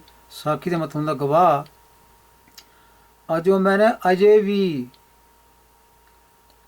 ਵੀ ਅਜੋ ਨਾ ਪਤੀ ਆਏ, ਤਤੇ ਪੈਰ ਵਿੱਚ ਇੱਕ ਨਿੱਕਾ ਜਿਹਾ ਨੁਕਤਾ ਹੈ, ਅੱਧਾ ਜਈਆ ਆ। ਤੋ ਇਹਦੀ ਜਗ੍ਹਾ ਤੇ, ਜਈਏ ਦੀ ਜਗ੍ਹਾ ਤੇ ਦਾਤੇ ਨੂੰ ਸਿਹਾਰੀ ਤੇ ਨਾਲ ਐੜਾ ਜੋੜਨਾ, ਪਤੀ ਆਏ। ਦਾ ਮਤਲਬ ਹੈ ਪਤੀਜਣਾ। ਇਹ ਮਨ ਜਿਹੜਾ ਆ ਅਜੇ ਵੀ ਪਤੀਜਦਾ ਨਹੀਂ, ਅਜੋ ਨਾ ਪਤਿਆਏ ਨਿਗਮ ਪੈ ਸਾਖੀ। ਸੋ ਨਿਗਮ ਦਾ ਮਤਲਬ ਵੇਦ ਆਦਿਕ ਜਿਹੜੇ ਧਾਰਮਿਕ ਪੁਸਤਕ ਆ ਉਹ ਗਵਾਹੀ ਦੇ ਰਹੇ ਹਨ। ਉਹ ਇਹ ਕਹਿ ਰਹੇ ਹਨ ਕਿ ਮਨ ਜਿਹੜਾ ਹੈ ਉਹ ਅਜੇ ਵੀ ਮੰਨਿਆ ਨਹੀਂ, ਮਨ ਅਜੇ ਵੀ ਮੰਨਦਾ ਨਹੀਂ, ਇਹਨਾਂ ਤੋਂ ਬਚਦਾ ਨਹੀਂ, ਅਜੇ ਵੀ ਇਹਨਾਂ ਦੇ ਅਧੀਨ ਚੱਲ ਰਿਹਾ ਹੈ। ਗੌਤਮ ਨਾਰੀ ਉਮਾਪਤੀ ਸੁਆਮੀ ਸ਼ੀਸ਼ ਧਰਨੇ ਸਾਹਸ ਪਗ ਗਾਮੀ। ਇੱਥੇ ਕੁਝ ਉਦਾਹਰਨਾਂ ਦਿੱਤੀਆਂ ਹਨ ਜਿਹੜੇ ਇਹਨਾਂ ਪੰਜਾਂ ਦੁਆਰਾ ਲੁੱਟੇ ਗਏ, ਜਿਨ੍ਹਾਂ ਨੂੰ ਇਹਨਾਂ ਪੰਜਾਂ ਨੇ ਢਾਹ ਲਿਆ। ਕਾਮ ਕ੍ਰੋਧ ਲੋਭ ਮੋਹ ਹੰਕਾਰ ਇਹਨਾਂ ਪੰਜਾਂ ਦੂਤਾਂ ਨੇ ਜਿਨ੍ਹਾਂ ਉੱਤੇ ਆਪਣਾ ਜਾਦੂ ਕਰ ਦਿੱਤਾ, ਉਹਨਾਂ ਦੀ ਉਦਾਹਰਨ ਇੱਥੇ ਬਾਬਾ ਰਵਿਦਾਸ ਜੀ ਦੇ ਰਹੇ ਹਨ। ਗੌਤਮ ਨਾਰੀ, ਗੌਤਮ ਰਿਸ਼ੀ ਦੇ ਘਰ ਵਾਲੀ ਅਹਲਿਆ। ਇੰਦਰ ਜਿਹੜਾ ਸੀ ਉਹ ਘਰ ਵਿੱਚ ਜਾ ਵੜਿਆ ਸੀ ਤੇ ਦੁਸ਼ਕਰਮ ਕੀਤਾ ਸੀ। ਗੌਤਮ ਨਾਰ, ਗੌਤਮ ਦੀ ਨਾਰੀ ਮੈਨੇ ਗੌਤਮ ਦੀ ਘਰ ਵਾਲੀ ਇਸਤਰੀ। ਫਿਰ ਉਮਾਪਤੀ, ਉਮਾਪਤੀ ਮਤਲਬ ਹੈ ਇੱਥੇ ਉਮਾ ਦਾ ਪਤੀ ਸ਼ਿਵ, ਪਾਰਵਤੀ ਦਾ ਪਤੀ ਸ਼ਿਵ। ਤੋ ਸ਼ਿਵ ਨੇ ਬ੍ਰਹਮਾ ਦਾ ਪੰਜਵਾਂ ਸਿਰ ਵੱਢਿਆ ਸੀ ਤੇ ਉਹ ਸਿਰ ਇਹਦੇ ਹੱਥ ਨਾਲ ਚੁੰਬੜ ਗਿਆ ਸੀ, ਕਿਤੇ ਲਹਿੰਦਾ ਨਹੀਂ ਸੀ। ਬੜੇ ਤੀਰਥਾਂ ਤੇ ਜਾ ਕੇ ਇਹ ਸ਼ਿਵ ਨਹਾਉਂਦਾ ਰਿਹਾ, ਪਰ ਅਖੀਰ ਨੂੰ ਕਪਾਲ ਮੋਚਨ ਨਾਂ ਦੇ ਸਥਾਨ ਤੇ ਇਹ ਬ੍ਰਹਮਾ ਦਾ ਪੰਜਵਾਂ ਸਿਰ ਇਹਦੇ ਹੱਥ ਨਾਲੋਂ ਲੱਥਾ ਸੀ। ਤੋ ਬ੍ਰਹਮਾ ਦਾ ਪੰਜਵਾਂ ਸਿਰ ਜਿਹੜਾ ਸੀ ਉਹ ਕਿਉਂ ਵੱਢਿਆ ਨਹੀਂ? ਕਿਉਂਕਿ ਆਪਣੇ ਘਰ ਵਿੱਚ ਹੀ ਬ੍ਰਹਮਾ ਜਿਹੜਾ ਉਹਦਾ ਮਨ ਮੈਲਾ ਹੋ ਗਿਆ ਸੀ ਤੇ ਆਪਣੇ ਘਰ ਵਾਲੇ ਬੱਚੀ ਤੇ ਉਹ ਬੱਚੀ ਨੂੰ ਦੇਖਦਾ ਰਹਿੰਦਾ ਸੀ ਹਰ ਵੇਲੇ। ਉਹ ਜਿੱਦ ਨੂੰ ਜਾਵੇ ਉਧਰ ਨੂੰ ਆਪਣਾ ਇਹ ਸਿਰ ਕੱਢ ਲੈਂਦਾ ਸੀ, ਮੂੰਹ ਕੱਢ ਲੈਂਦਾ ਸੀ ਤੇ ਉਹ ਤਾਂ ਨੂੰ ਉੱਡ ਗਈ ਤਾਂ ਇਹਨੇ ਆਪਣਾ ਸਿਰ ਉੱਪਰ ਨੂੰ ਕੱਢ ਲਿਆ, ਅੱਖਾਂ ਉੱਪਰ ਨੂੰ ਕੱਢ ਲਈਆਂ, ਦੇਖਣ ਲੱਗ ਪਿਆ ਤੇ ਸ਼ਿਵ ਜੀ ਨੂੰ ਗੁੱਸਾ ਚੜ੍ਹ ਗਿਆ। ਉਹਨੇ ਬ੍ਰਹਮਾ ਦਾ ਸਿਰ ਹੀ ਵੱਢ ਦਿੱਤਾ। ਤੋ ਇੱਦਾਂ ਦੀਆਂ ਕਹਾਣੀਆਂ, ਇੱਕ ਪਾਸੇ ਬ੍ਰਹਮਾ ਨੂੰ ਹਿੰਦੂ ਲੋਕ, ਹਿੰਦੂ ਮਤ ਦੀਆਂ ਕਿਤਾਬਾਂ 'ਚ ਕਿਹਾ ਗਿਆ ਇਹ ਜੀ ਸ੍ਰਿਸ਼ਟੀ ਨੂੰ ਪੈਦਾ ਕਰਨ ਵਾਲਾ ਆ ਬ੍ਰਹਮਾ, ਤੇ ਦੂਜੇ ਪਾਸੇ ਬ੍ਰਹਮਾ ਦੇ ਨਾਂ ਦੇ ਇੱਦਾਂ ਦੀਆਂ ਕਹਾਣੀਆਂ ਵੀ ਘੜ ਕੇ ਬੈਠੇ ਹਨ। ਉਹ ਲੋਕ ਪੁਰਾਣਾਂ ਵਿੱਚ ਲਿਖੀ ਫਿਰਦੇ ਹਨ ਕਿ ਬ੍ਰਹਮਾ ਦਾ ਇਹ ਹਾਲ ਹੋਇਆ ਤੇ ਉਹਦਾ ਸਿਰ ਵੱਢਿਆ ਗਿਆ। ਤੋ ਇਹ ਗੱਲਾਂ ਜਿਹੜੀਆਂ ਇਹ ਪੁਰਾਣਿਕ ਕਹਾਣੀਆਂ ਜਿਹੜੀਆਂ ਇਹ ਇੱਕ ਪਾਸੇ ਇਹਨਾਂ ਨੂੰ ਦੇਵਤੇ ਸਾਬਤ ਕਰ ਰਹੀਆਂ, ਅਵਤਾਰ ਸਾਬਤ ਕਰ, ਦੂਜੇ ਪਾਸੇ ਇਹਨਾਂ ਦੀਆਂ ਕਹਾਣੀਆਂ ਜਿਹੜੀਆਂ ਪੁੱਠੀਆਂ ਸਿੱਧੀਆਂ ਕਹਾਣੀਆਂ ਵੀ ਘੜੀਆਂ ਨਾਲ ਇਹਨਾਂ ਦੇ ਨਾਲ।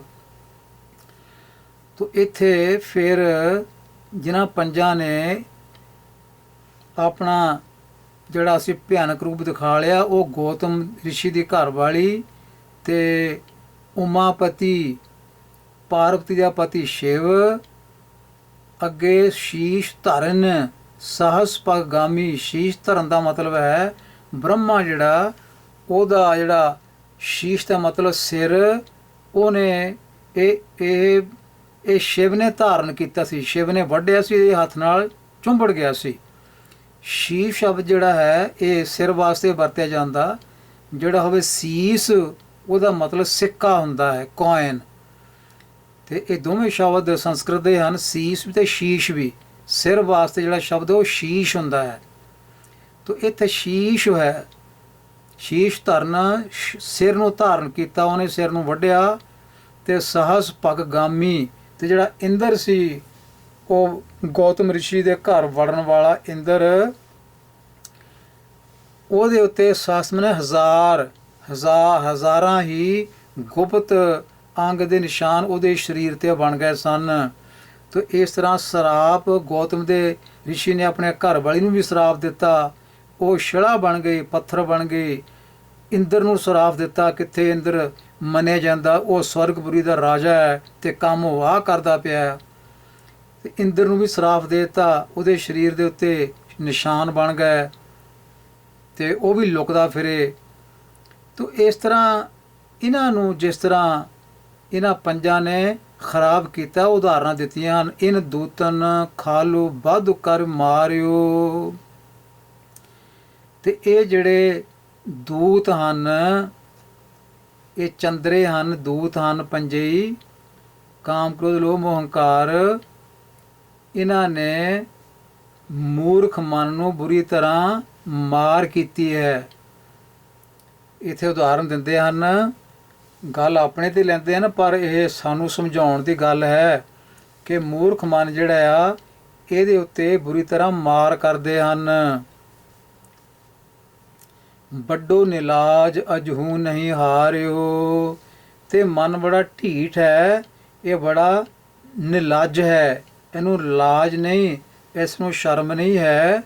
ਇਹ ਫੇਰ ਵੀ ਜਿਹੜਾ ਹੈ ਇਹਨਾਂ ਦੇ ਪੰਜੇ ਚੋਂ ਬਚਣ ਦਾ ਨਾਂ ਨਹੀਂ ਲੈਂਦਾ, ਇਹਨਾਂ ਪੰਜਾਂ ਦੇ ਅਧੀਨ ਹੋ ਕੇ ਫੇਰ ਵੀ ਇਹ ਕੰਮ ਇਹ ਕਰੀ ਜਾਂਦਾ।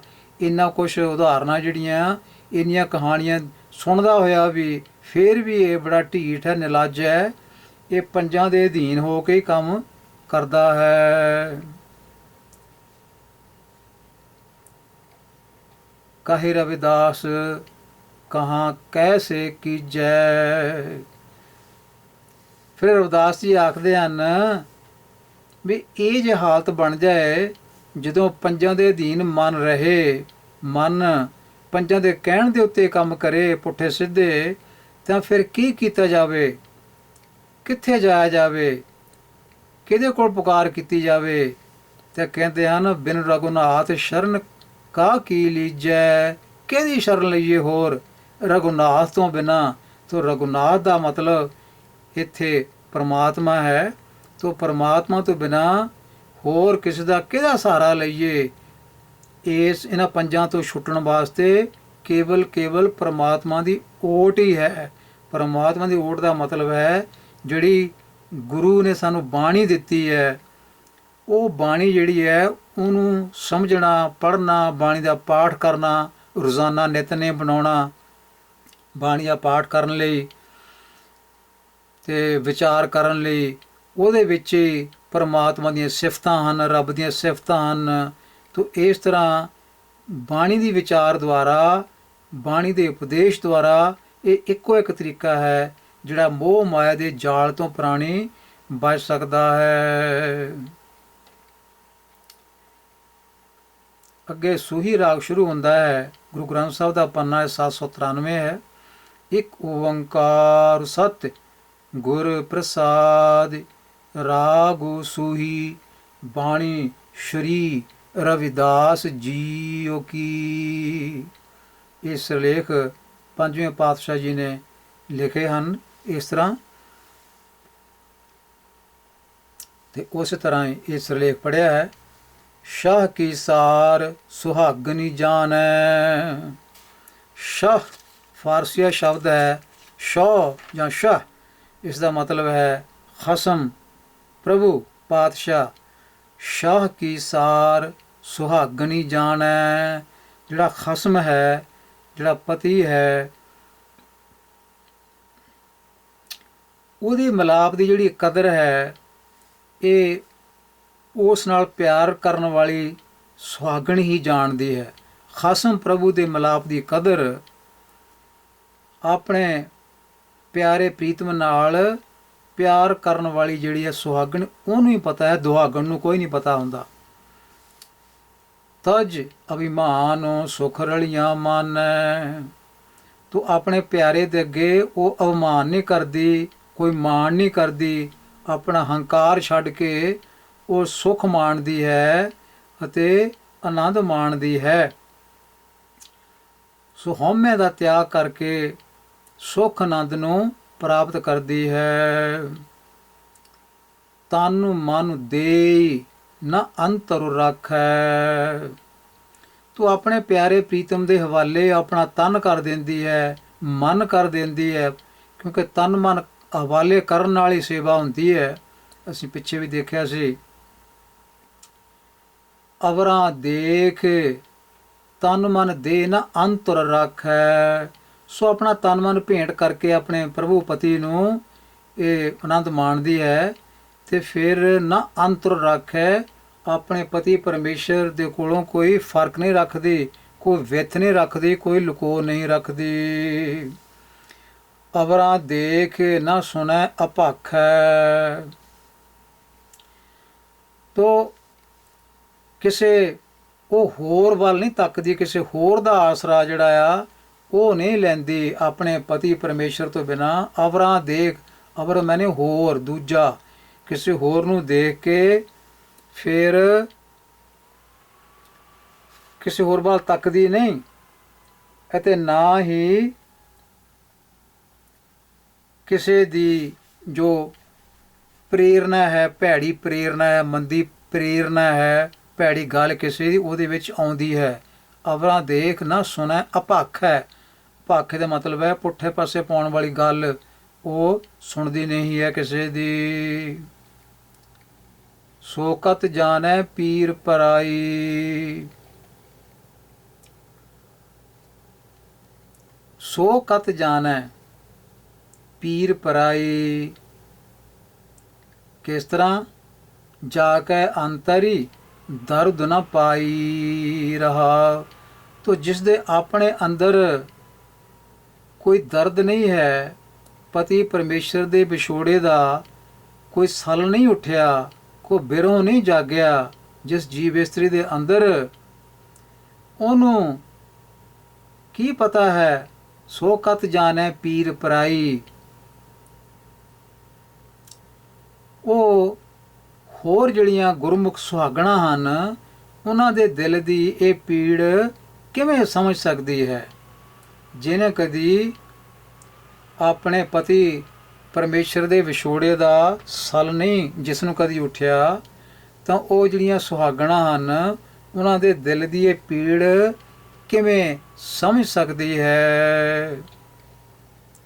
ਰਹਾ ਦੁਖੀ ਦੁਹਾਗਨੀ ਦੋਏ ਪੱਖ ਹੀਣੀ।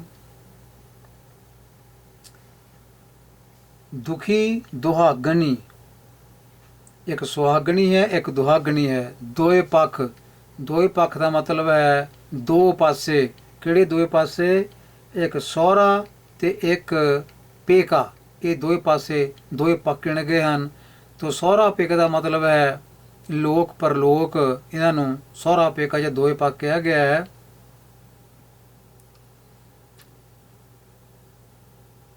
ਸੋ ਦੁਖੀ ਦੁਹਾਗਣੀ ਦੋਏ ਪੱਖ ਹੀਣੀ। ਉਹ ਦੁਖੀ ਹੈ, ਉਹ ਦੁਹਾਗਣੀ ਹੈ, ਉਹ ਲੋਕ ਪਰਲੋਕ ਤੋਂ ਖਾਲੀ ਹੈ। ਸਹੁਰੇ ਤੇ ਪੇਕੇ ਵਿੱਚ ਉਸ ਨੂੰ ਕੋਈ ਆਦਰ ਨਹੀਂ ਹੈ। ਕਿਉਂ? ਜਿਨ ਨਾਹ ਨਿਰੰਤਰ ਭਗਤੀ ਨ ਕੀਨੀ। ਨਾਹ ਦਾ ਮਤਲਬ ਹੈ ਖਸਮ। ਇਹਨੂੰ ਨਾਹ ਨਹੀਂ ਕਹਿਣਾ ਜਿਹਦਾ ਮਤਲਬ ਨੈਗੇਟਿਵ ਹੁੰਦਾ। ਇਹ ਹੈ ਨਾਹ। ਇਹ ਸ਼ਬਦ ਬਣਿਆ ਨਾਥ ਤੋਂ, ਨਾਥ ਤੋਂ ਬਣਿਆ ਨਾਹ। ਬਿੰਦੀ ਨਹੀਂ ਬੋਲਣੀ ਇੱਥੇ ਨੰਨੇ ਦੇ ਕੰਨੇ ਉੱਤੇ। ਨਾਹ, ਨਾਹ ਭਗਤੀ ਮਤਲਬ ਹੈ ਆਪਣੇ ਖਸਮ ਦੀ ਜਿਹਨੇ ਭਗਤੀ ਲਗਾਤਾਰ ਨਹੀਂ ਕੀਤੀ। ਜਿਹੜੀ ਜੀਵ ਇਸਤਰੀ ਨੇ ਆਪਣੇ ਪਤੀ ਪਰਮੇਸ਼ਰ ਦੀ ਸੇਵਾ ਨਹੀਂ ਕੀਤੀ, ਲਗਾਤਾਰ ਬੰਦਗੀ ਨਹੀਂ ਕੀਤੀ, ਉਹ ਸਮਝ ਲਓ ਦੁਖੀ ਹੈ, ਦੁਹਾਗਣੀ ਹੈ, ਦੋਏ ਪੱਖ ਹੀਣੀ ਹੈ। ਉਹ ਦੁਹਾਗਣੀ ਰਹਿੰਦੀ ਹੈ ਜਿਵੇਂ ਛੁੱਟੜ ਇਸਤਰੀ ਹੋਵੇ, ਤੇ ਨਾ ਉਹਨੂੰ ਸਹੁਰੇ ਨਾ ਪੇਕੇ, ਕਿਤੇ ਵੀ ਉਸ ਨੂੰ ਢੋਈ ਨਹੀਂ ਹੁੰਦੀ। ਇਹ ਦੋਹਾਂ ਦੇ ਪਿਆਰ ਤੋਂ ਵਾਂਝੀ ਰਹਿ ਜਾਂਦੀ ਹੈ।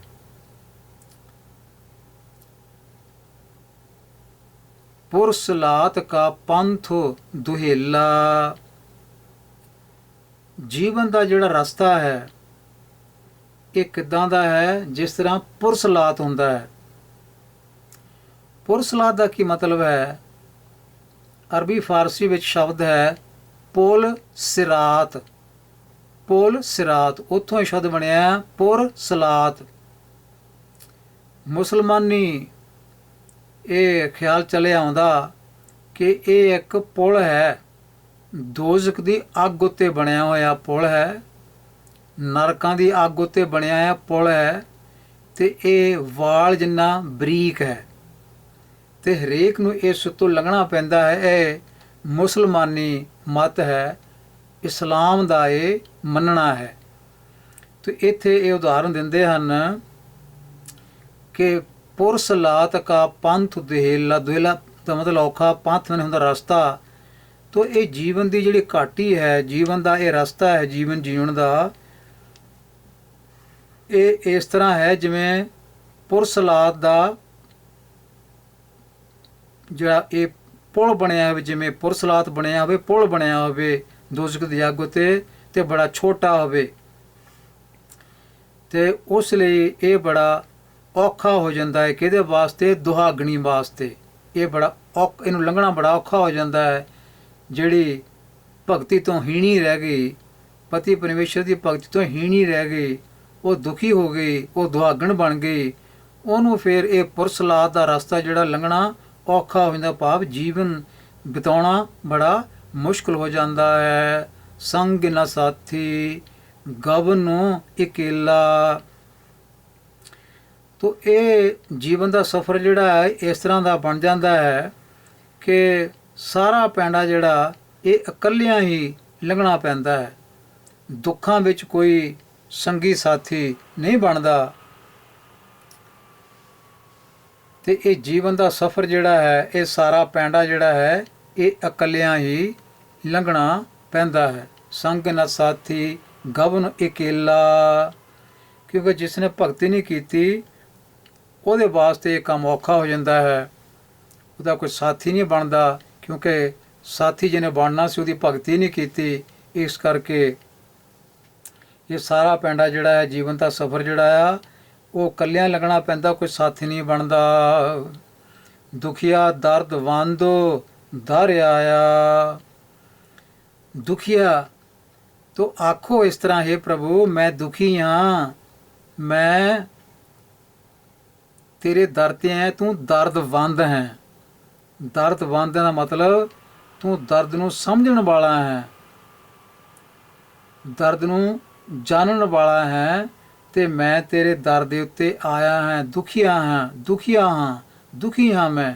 ਦਰਦਵੰਦੋ ਦਰ ਆਇਆ। ਸੋ ਦਰਦਵੰਦ ਇਕੱਠਾ ਸ਼ਬਦ ਪੜ੍ਹਨਾ ਹੈ, ਇੱਦਾਂ ਨਹੀਂ ਪੜ੍ਹਨਾ ਕਿ ਦੁਖੀਆ ਦਰਦ ਵੰਦ ਦਰ ਆਇਆ, ਇੱਦਾਂ ਨਹੀਂ ਪੜ੍ਹਨਾ ਇਸ ਨੂੰ, ਕਿਉਂਕਿ ਜੇ ਦਰ ਹੀ ਬੰਦ ਹੋ ਗਿਆ ਤੇ ਜਾਣਾ ਕਿੱਥੇ ਹੈ।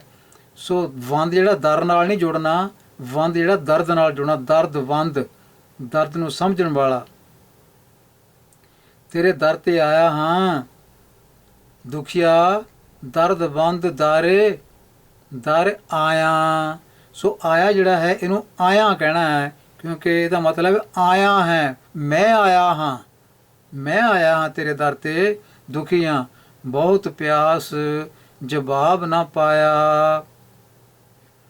ਬਹੁਤ ਪਿਆਸ ਹੈ ਮੈਨੂੰ ਤੇਰੇ ਦਰਸ਼ਨਾਂ ਦੀ, ਬੜੀ ਪਿਆਸ ਹੈ, ਬੜੀ ਤਾਂਘ ਹੈ, ਪਰ ਜਵਾਬ ਨਾ ਪਾਇਆ, ਮੈਨੂੰ ਕੋਈ ਉੱਤਰ ਨਹੀਂ ਮਿਲ ਰਿਹਾ, ਮੈਂ ਕੀ ਕਰਾਂ। ਕਹੇ ਰਵਿਦਾਸ ਸ਼ਰਨ ਪ੍ਰਭ ਤੇਰੀ। ਸੋ ਰਵਿਦਾਸ ਆਖਦਾ ਹੈ, ਹੇ ਮੇਰੇ ਮਾਲਕਾ, ਮੈਂ ਤੇਰੀ ਸ਼ਰਨ ਵਿੱਚ ਆਇਆ ਹਾਂ, ਮੈਂ ਦੁਖੀ ਹਾਂ, ਮੈਂ ਤੇਰੀ ਸ਼ਰਨ ਵਿੱਚ ਤੇਰੇ ਦਰ ਤੇ ਆਇਆ ਹਾਂ। ਜਿਉਂ ਜਾਣੋ ਤਿਉਂ ਕਰੂ ਗਤੀ ਮੇਰੀ। ਜਿਵੇਂ ਵੀ ਹੋ ਸਕੇ ਮੇਰੀ ਗਤੀ ਕਰੋ, ਭਾਵ ਮੇਰੀ ਜਿਹੜੀ ਹਾਲਤ ਹੈ ਜੀਵਨ ਦੀ, ਇਸ ਨੂੰ ਸੁਧਾਰ ਦਿਓ, ਮੇਰੇ ਜੀਵਨ ਦੀ ਅਵਸਥਾ ਜਿਹੜੀ ਚੰਗੀ ਬਣਾ ਦਿਓ। ਤੋ ਇਸ ਤਰ੍ਹਾਂ ਸਾਨੂੰ ਇਹ ਉਪਦੇਸ਼ ਦਿੱਤਾ ਹੈ, ਇਸ ਤਰ੍ਹਾਂ ਅਰਦਾਸ ਕਰਨ ਦਾ, ਕਿ ਆਪਣਾ ਜੀਵਨ ਜਿਹੜਾ ਹੈ ਉਸ ਨੂੰ ਚੰਗਾ ਕਿਵੇਂ ਬਣਾਉਣਾ ਹੈ, ਪ੍ਰਭੂ ਦੇ ਦਰ ਤੇ ਕਿਵੇਂ ਡਿੱਗਣਾ ਹੈ, ਕਿਵੇਂ ਅਰਦਾਸ ਕਰਨੀ ਹੈ।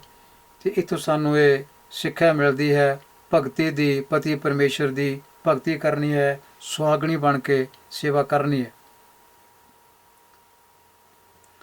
ਅਗਲਾ ਸ਼ਬਦ ਜਿਹੜਾ ਹੈ ਸੂਹੀ ਰਾਗ ਦਾ, ਜੋ ਦਿਨ ਆਵਹੀਂ ਸੋ ਦਿਨ ਜਾਹੀ। ਜਿਹੜੇ ਜਿਹੜੇ ਵੀ ਦਿਨ ਇੱਥੇ ਆਉਂਦੇ ਜਾਂਦੇ ਹਨ, ਜ਼ਿੰਦਗੀ ਵਿੱਚ ਆ ਰਹੇ ਹਨ, ਜੋ ਦਿਨ ਆਵੇ ਸੋ ਦਿਨ ਜਾਹੀ, ਉਹ ਇੱਥੋਂ ਨਾਲੋਂ ਨਾਲ ਹੀ ਲੰਘਦੇ ਵੀ ਜਾਂਦੇ ਹਨ। ਇਹਦਾ ਮਤਲਬ ਹੈ ਕਿ ਸਾਡੀ ਜਿਹੜੀ ਉਮਰ ਹੈ ਇਹਦੇ ਵਿੱਚੋਂ ਦਿਨ ਜਿਹੜੇ ਲੰਘਦੇ ਜਾਂਦੇ ਨੇ ਉਹ ਘਟਦੇ ਜਾਂਦੇ ਹਨ, ਮਾਈਨਸ ਹੋ ਰਹੇ ਹਨ। ਇਹ ਬੰਦਾ ਜਿਹੜਾ ਵੱਡਾ ਨਹੀਂ ਹੋ ਰਿਹਾ, ਛੋਟਾ ਹੋ ਰਿਹਾ ਹੈ। ਦੇਖਣ ਨੂੰ ਲੱਗਦਾ ਬੰਦਾ ਵੱਡਾ ਹੋ ਗਿਆ, ਪਰ ਅਸਲ ਵਿੱਚ ਉਹ ਛੋਟਾ ਹੋ ਗਿਆ। ਛੋਟਾ ਕਿਉਂ ਹੋ ਗਿਆ? ਕਿਉਂਕਿ ਉਹਦੇ ਜ਼ਿੰਦਗੀ ਦੇ ਦਿਨ ਘਟ ਗਏ। ਜਿੰਨੇ ਬੀਤ ਜਾਂਦੇ ਹਨ ਦਿਨ, ਉਹਨੇ ਜ਼ਿੰਦਗੀ 'ਚੋਂ ਘਟੀ ਜਾ ਰਹੇ ਹਨ। ਜ਼ਿੰਦਗੀ ਉਹਨੇ ਛੋਟੀ ਹੁੰਦੀ ਜਾ ਰਹੀ ਹੈ। ਭਾਵੇਂ ਬੰਦਾ ਵੱਡਾ ਹੁੰਦਾ ਜਾ ਰਿਹਾ, ਪਰ ਜ਼ਿੰਦਗੀ ਛੋਟੀ ਹੁੰਦੀ ਜਾ ਰਹੀ ਹੈ। ਜੋ ਦਿਨ ਆਵਹਿ ਸੋ ਦਿਨ ਜਾਹੀ, ਕਰਨਾ ਕੂਚ ਰਹਿਣ ਥਿਰ ਨਾਹੀ। ਤੇ ਇੱਥੋਂ ਹਰ ਇੱਕ ਨੇ ਕੂਚ ਕਰ ਜਾਣਾ ਹੈ, ਸੰਸਾਰ ਨੂੰ ਛੱਡ ਜਾਣਾ ਹੈ। ਇੱਥੇ ਰਹਿਣ ਥਿਰ ਨਾਹੀ, ਸਦਾ ਹੀ ਕੋਈ ਇੱਥੇ ਟਿਕੇ ਰਹਿਣ ਵਾਲਾ ਨਹੀਂ ਹੈ। ਇੱਥੇ ਕੋਈ ਥਿਰ ਰਹਿਣ ਵਾਲਾ ਨਹੀਂ ਹੈ। ਸਾਰਿਆਂ ਨੇ ਇੱਕ ਦਿਨ ਇਸ ਸੰਸਾਰ ਨੂੰ ਛੱਡਣਾ, ਪਰਿਵਾਰ ਨੂੰ ਛੱਡਣਾ, ਆਪਣੇ ਮਹੱਲ ਮਾੜੀਆਂ ਛੱਡ ਕੇ ਇੱਕ ਦਿਨ ਕੂਚ ਕਰਨਾ ਹੈ। ਸੰਗ ਚਲਤ ਹੈ ਹਮ ਵੀ ਚੱਲਣਾ। ਸੰਗ ਦਾ ਮਤਲਬ ਹੈ ਸਾਥ। ਜਿਹੜਾ ਸਾਡੇ ਨਾਲ ਦੇ ਜਿਹੜੇ ਹਨ ਉਹ ਇੱਥੋਂ ਤੁਰੇ ਜਾ ਰਹੇ ਹਨ, ਸੰਗ ਤੁਰਿਆ ਜਾ ਰਿਹਾ ਹੈ, ਸਾਡਾ ਸਾਥ ਜਿਹੜਾ ਉਹ ਤੁਰਿਆ ਜਾ ਰਿਹਾ ਹੈ। ਹਮ ਵੀ ਚੱਲਣਾ, ਤੇ ਅਸੀਂ ਵੀ ਇੱਥੋਂ ਚਲੇ ਜਾਣਾ ਹੈ। ਸਾਡੇ ਸਾਥੀ ਵੀ ਜਾ ਰਹੇ ਹਨ, ਅਸੀਂ ਵੀ ਚਲੇ ਜਾਣਾ ਹੈ। ਦੂਰ ਗਵਨ ਸਿਰ ਉੱਪਰ ਮਰਨਾ। ਦੂਰ ਗਵਨ, ਇਹ ਜਿਹੜੀ ਮੁਸਾਫਰੀ ਹੈ, ਦੂਰ ਚਲੇ ਜਾਣਾ ਹੈ, ਦੂਰ ਦੀ ਮੁਸਾਫਰੀ ਹੈ। ਤੇ ਮੌਤ ਜਿਹੜੀ ਹੈ ਸਿਰ ਉੱਪਰ ਮਰਨਾ, ਸਿਰ ਉੱਤੇ ਖੜੀ ਹੈ। ਮੌਤ ਸਿਰ ਉੱਤੇ ਖੜੀ ਹੈ, ਕਿਉਂਕਿ ਪਤਾ ਨਹੀਂ ਹੈ ਕਿਹੜੇ ਵੇਲੇ ਇਹ ਵਾਪਰ ਜਾਏ, ਕਿਹੜੇ ਵੇਲੇ ਆ ਜਾਏ, ਕਿਸੇ ਨੂੰ ਇਸ ਦਾ ਕੋਈ ਇਲਮ ਨਹੀਂ ਹੈ। ਕਿਆ ਤੂੰ ਸੋਇਆ ਜਾਗ ਇਆਨਾ। ਕਿਆ ਤੂੰ ਸੋਇਆ, ਕਿਉਂ ਤੂੰ ਸੁੱਤਾ ਪਿਆ ਹੈ। ਸੁੱਤਾ ਪਿਆ ਦਾ ਮਤਲਬ ਇਹ ਨਹੀਂ ਕਿ ਬੰਦੇ ਨੂੰ ਜਦੋਂ ਨੀਂਦ ਆਉਂਦੀ ਹੈ ਉਹਨੇ ਸੌਣਾ ਹੀ ਹੁੰਦਾ ਆ, ਪਰ ਇੱਥੇ ਸੋਇਆ ਦਾ ਮਤਲਬ ਹੈ ਮੋਹ ਮਾਇਆ ਦੀ ਨੀਂਦ ਵਿੱਚ ਸੁੱਤਾ ਪਿਆ, ਉਹਨੂੰ ਕਹਿੰਦੇ ਆ ਕਿਆ ਤੂੰ ਸੋਇਆ। ਤੂੰ ਕਿਉਂ ਮੋਹ ਮਾਇਆ ਦੀ ਨੀਂਦ ਵਿੱਚ ਕਿਉਂ ਸੋ ਰਿਹਾ ਹੈ, ਕਿਉਂ ਜਾਗਰਤ ਨਹੀਂ ਹੋ ਰਿਹਾ। ਜਾਗ ਇਆਨਾ, ਹੋਸ਼ ਕਰ, ਮੋਹ ਮਾਇਆ ਦੀ ਨੀਂਦ ਵਿੱਚੋਂ ਨਿਕਲ ਬਾਹਰ। ਤੈਂ ਜੀਵਨ ਜਾਗੇ ਸੱਚ ਕਰ ਜਾਣਾ। ਤੂੰ ਤਾਂ ਇਸ ਸੰਸਾਰ ਵਿੱਚ ਇਹ ਜਿਹੜਾ ਜੀਵਨ ਹੈ ਇਹਨੂੰ ਸੱਚਾ ਮੰਨ ਕੇ ਚੱਲ ਰਿਹਾ, ਇਹ ਮੰਨ ਕੇ ਚੱਲ ਰਿਹਾ ਵੀ ਇੱਥੇ ਸਦਾ ਕਾਇਮ ਹੀ ਰਹਿਣਾ ਹੈ, ਇਹੀ ਸਮਝੀ ਬੈਠਾ ਹੈ। ਹੋਸ਼ ਕਰ ਕੁਝ, ਕਿਉਂ ਗਫਲਤ ਦੀ ਨੀਂਦ ਵਿੱਚ ਸੌਂ ਰਿਹਾ। ਹੋਸ਼ ਕਰ, ਸਮਝ ਰਹਾ। ਜਿਨ ਜੀਓ ਦੀਆ ਸੋ ਰਿਜ਼ਕ ਅੰਬਰਾਵੈ। ਰਿਜ਼ਕ ਅੰਬਰਾਵੇ ਮਾਨੇ ਅਪੜਾਉਂਦਾ ਹੈ, ਦਿੰਦਾ ਹੈ। ਜਿਸ ਨੇ ਇਹ ਜ਼ਿੰਦ ਦਿੱਤੀ ਹੈ, ਬਖਸ਼ੀ ਹੈ, ਜਿਸ ਨੇ ਇਹ ਸਰੀਰ ਬਣਾਇਆ ਹੈ, ਉਹੀ ਹਰ ਇੱਕ ਨੂੰ ਰਿਜ਼ਕ ਦੇ ਰਿਹਾ ਹੈ।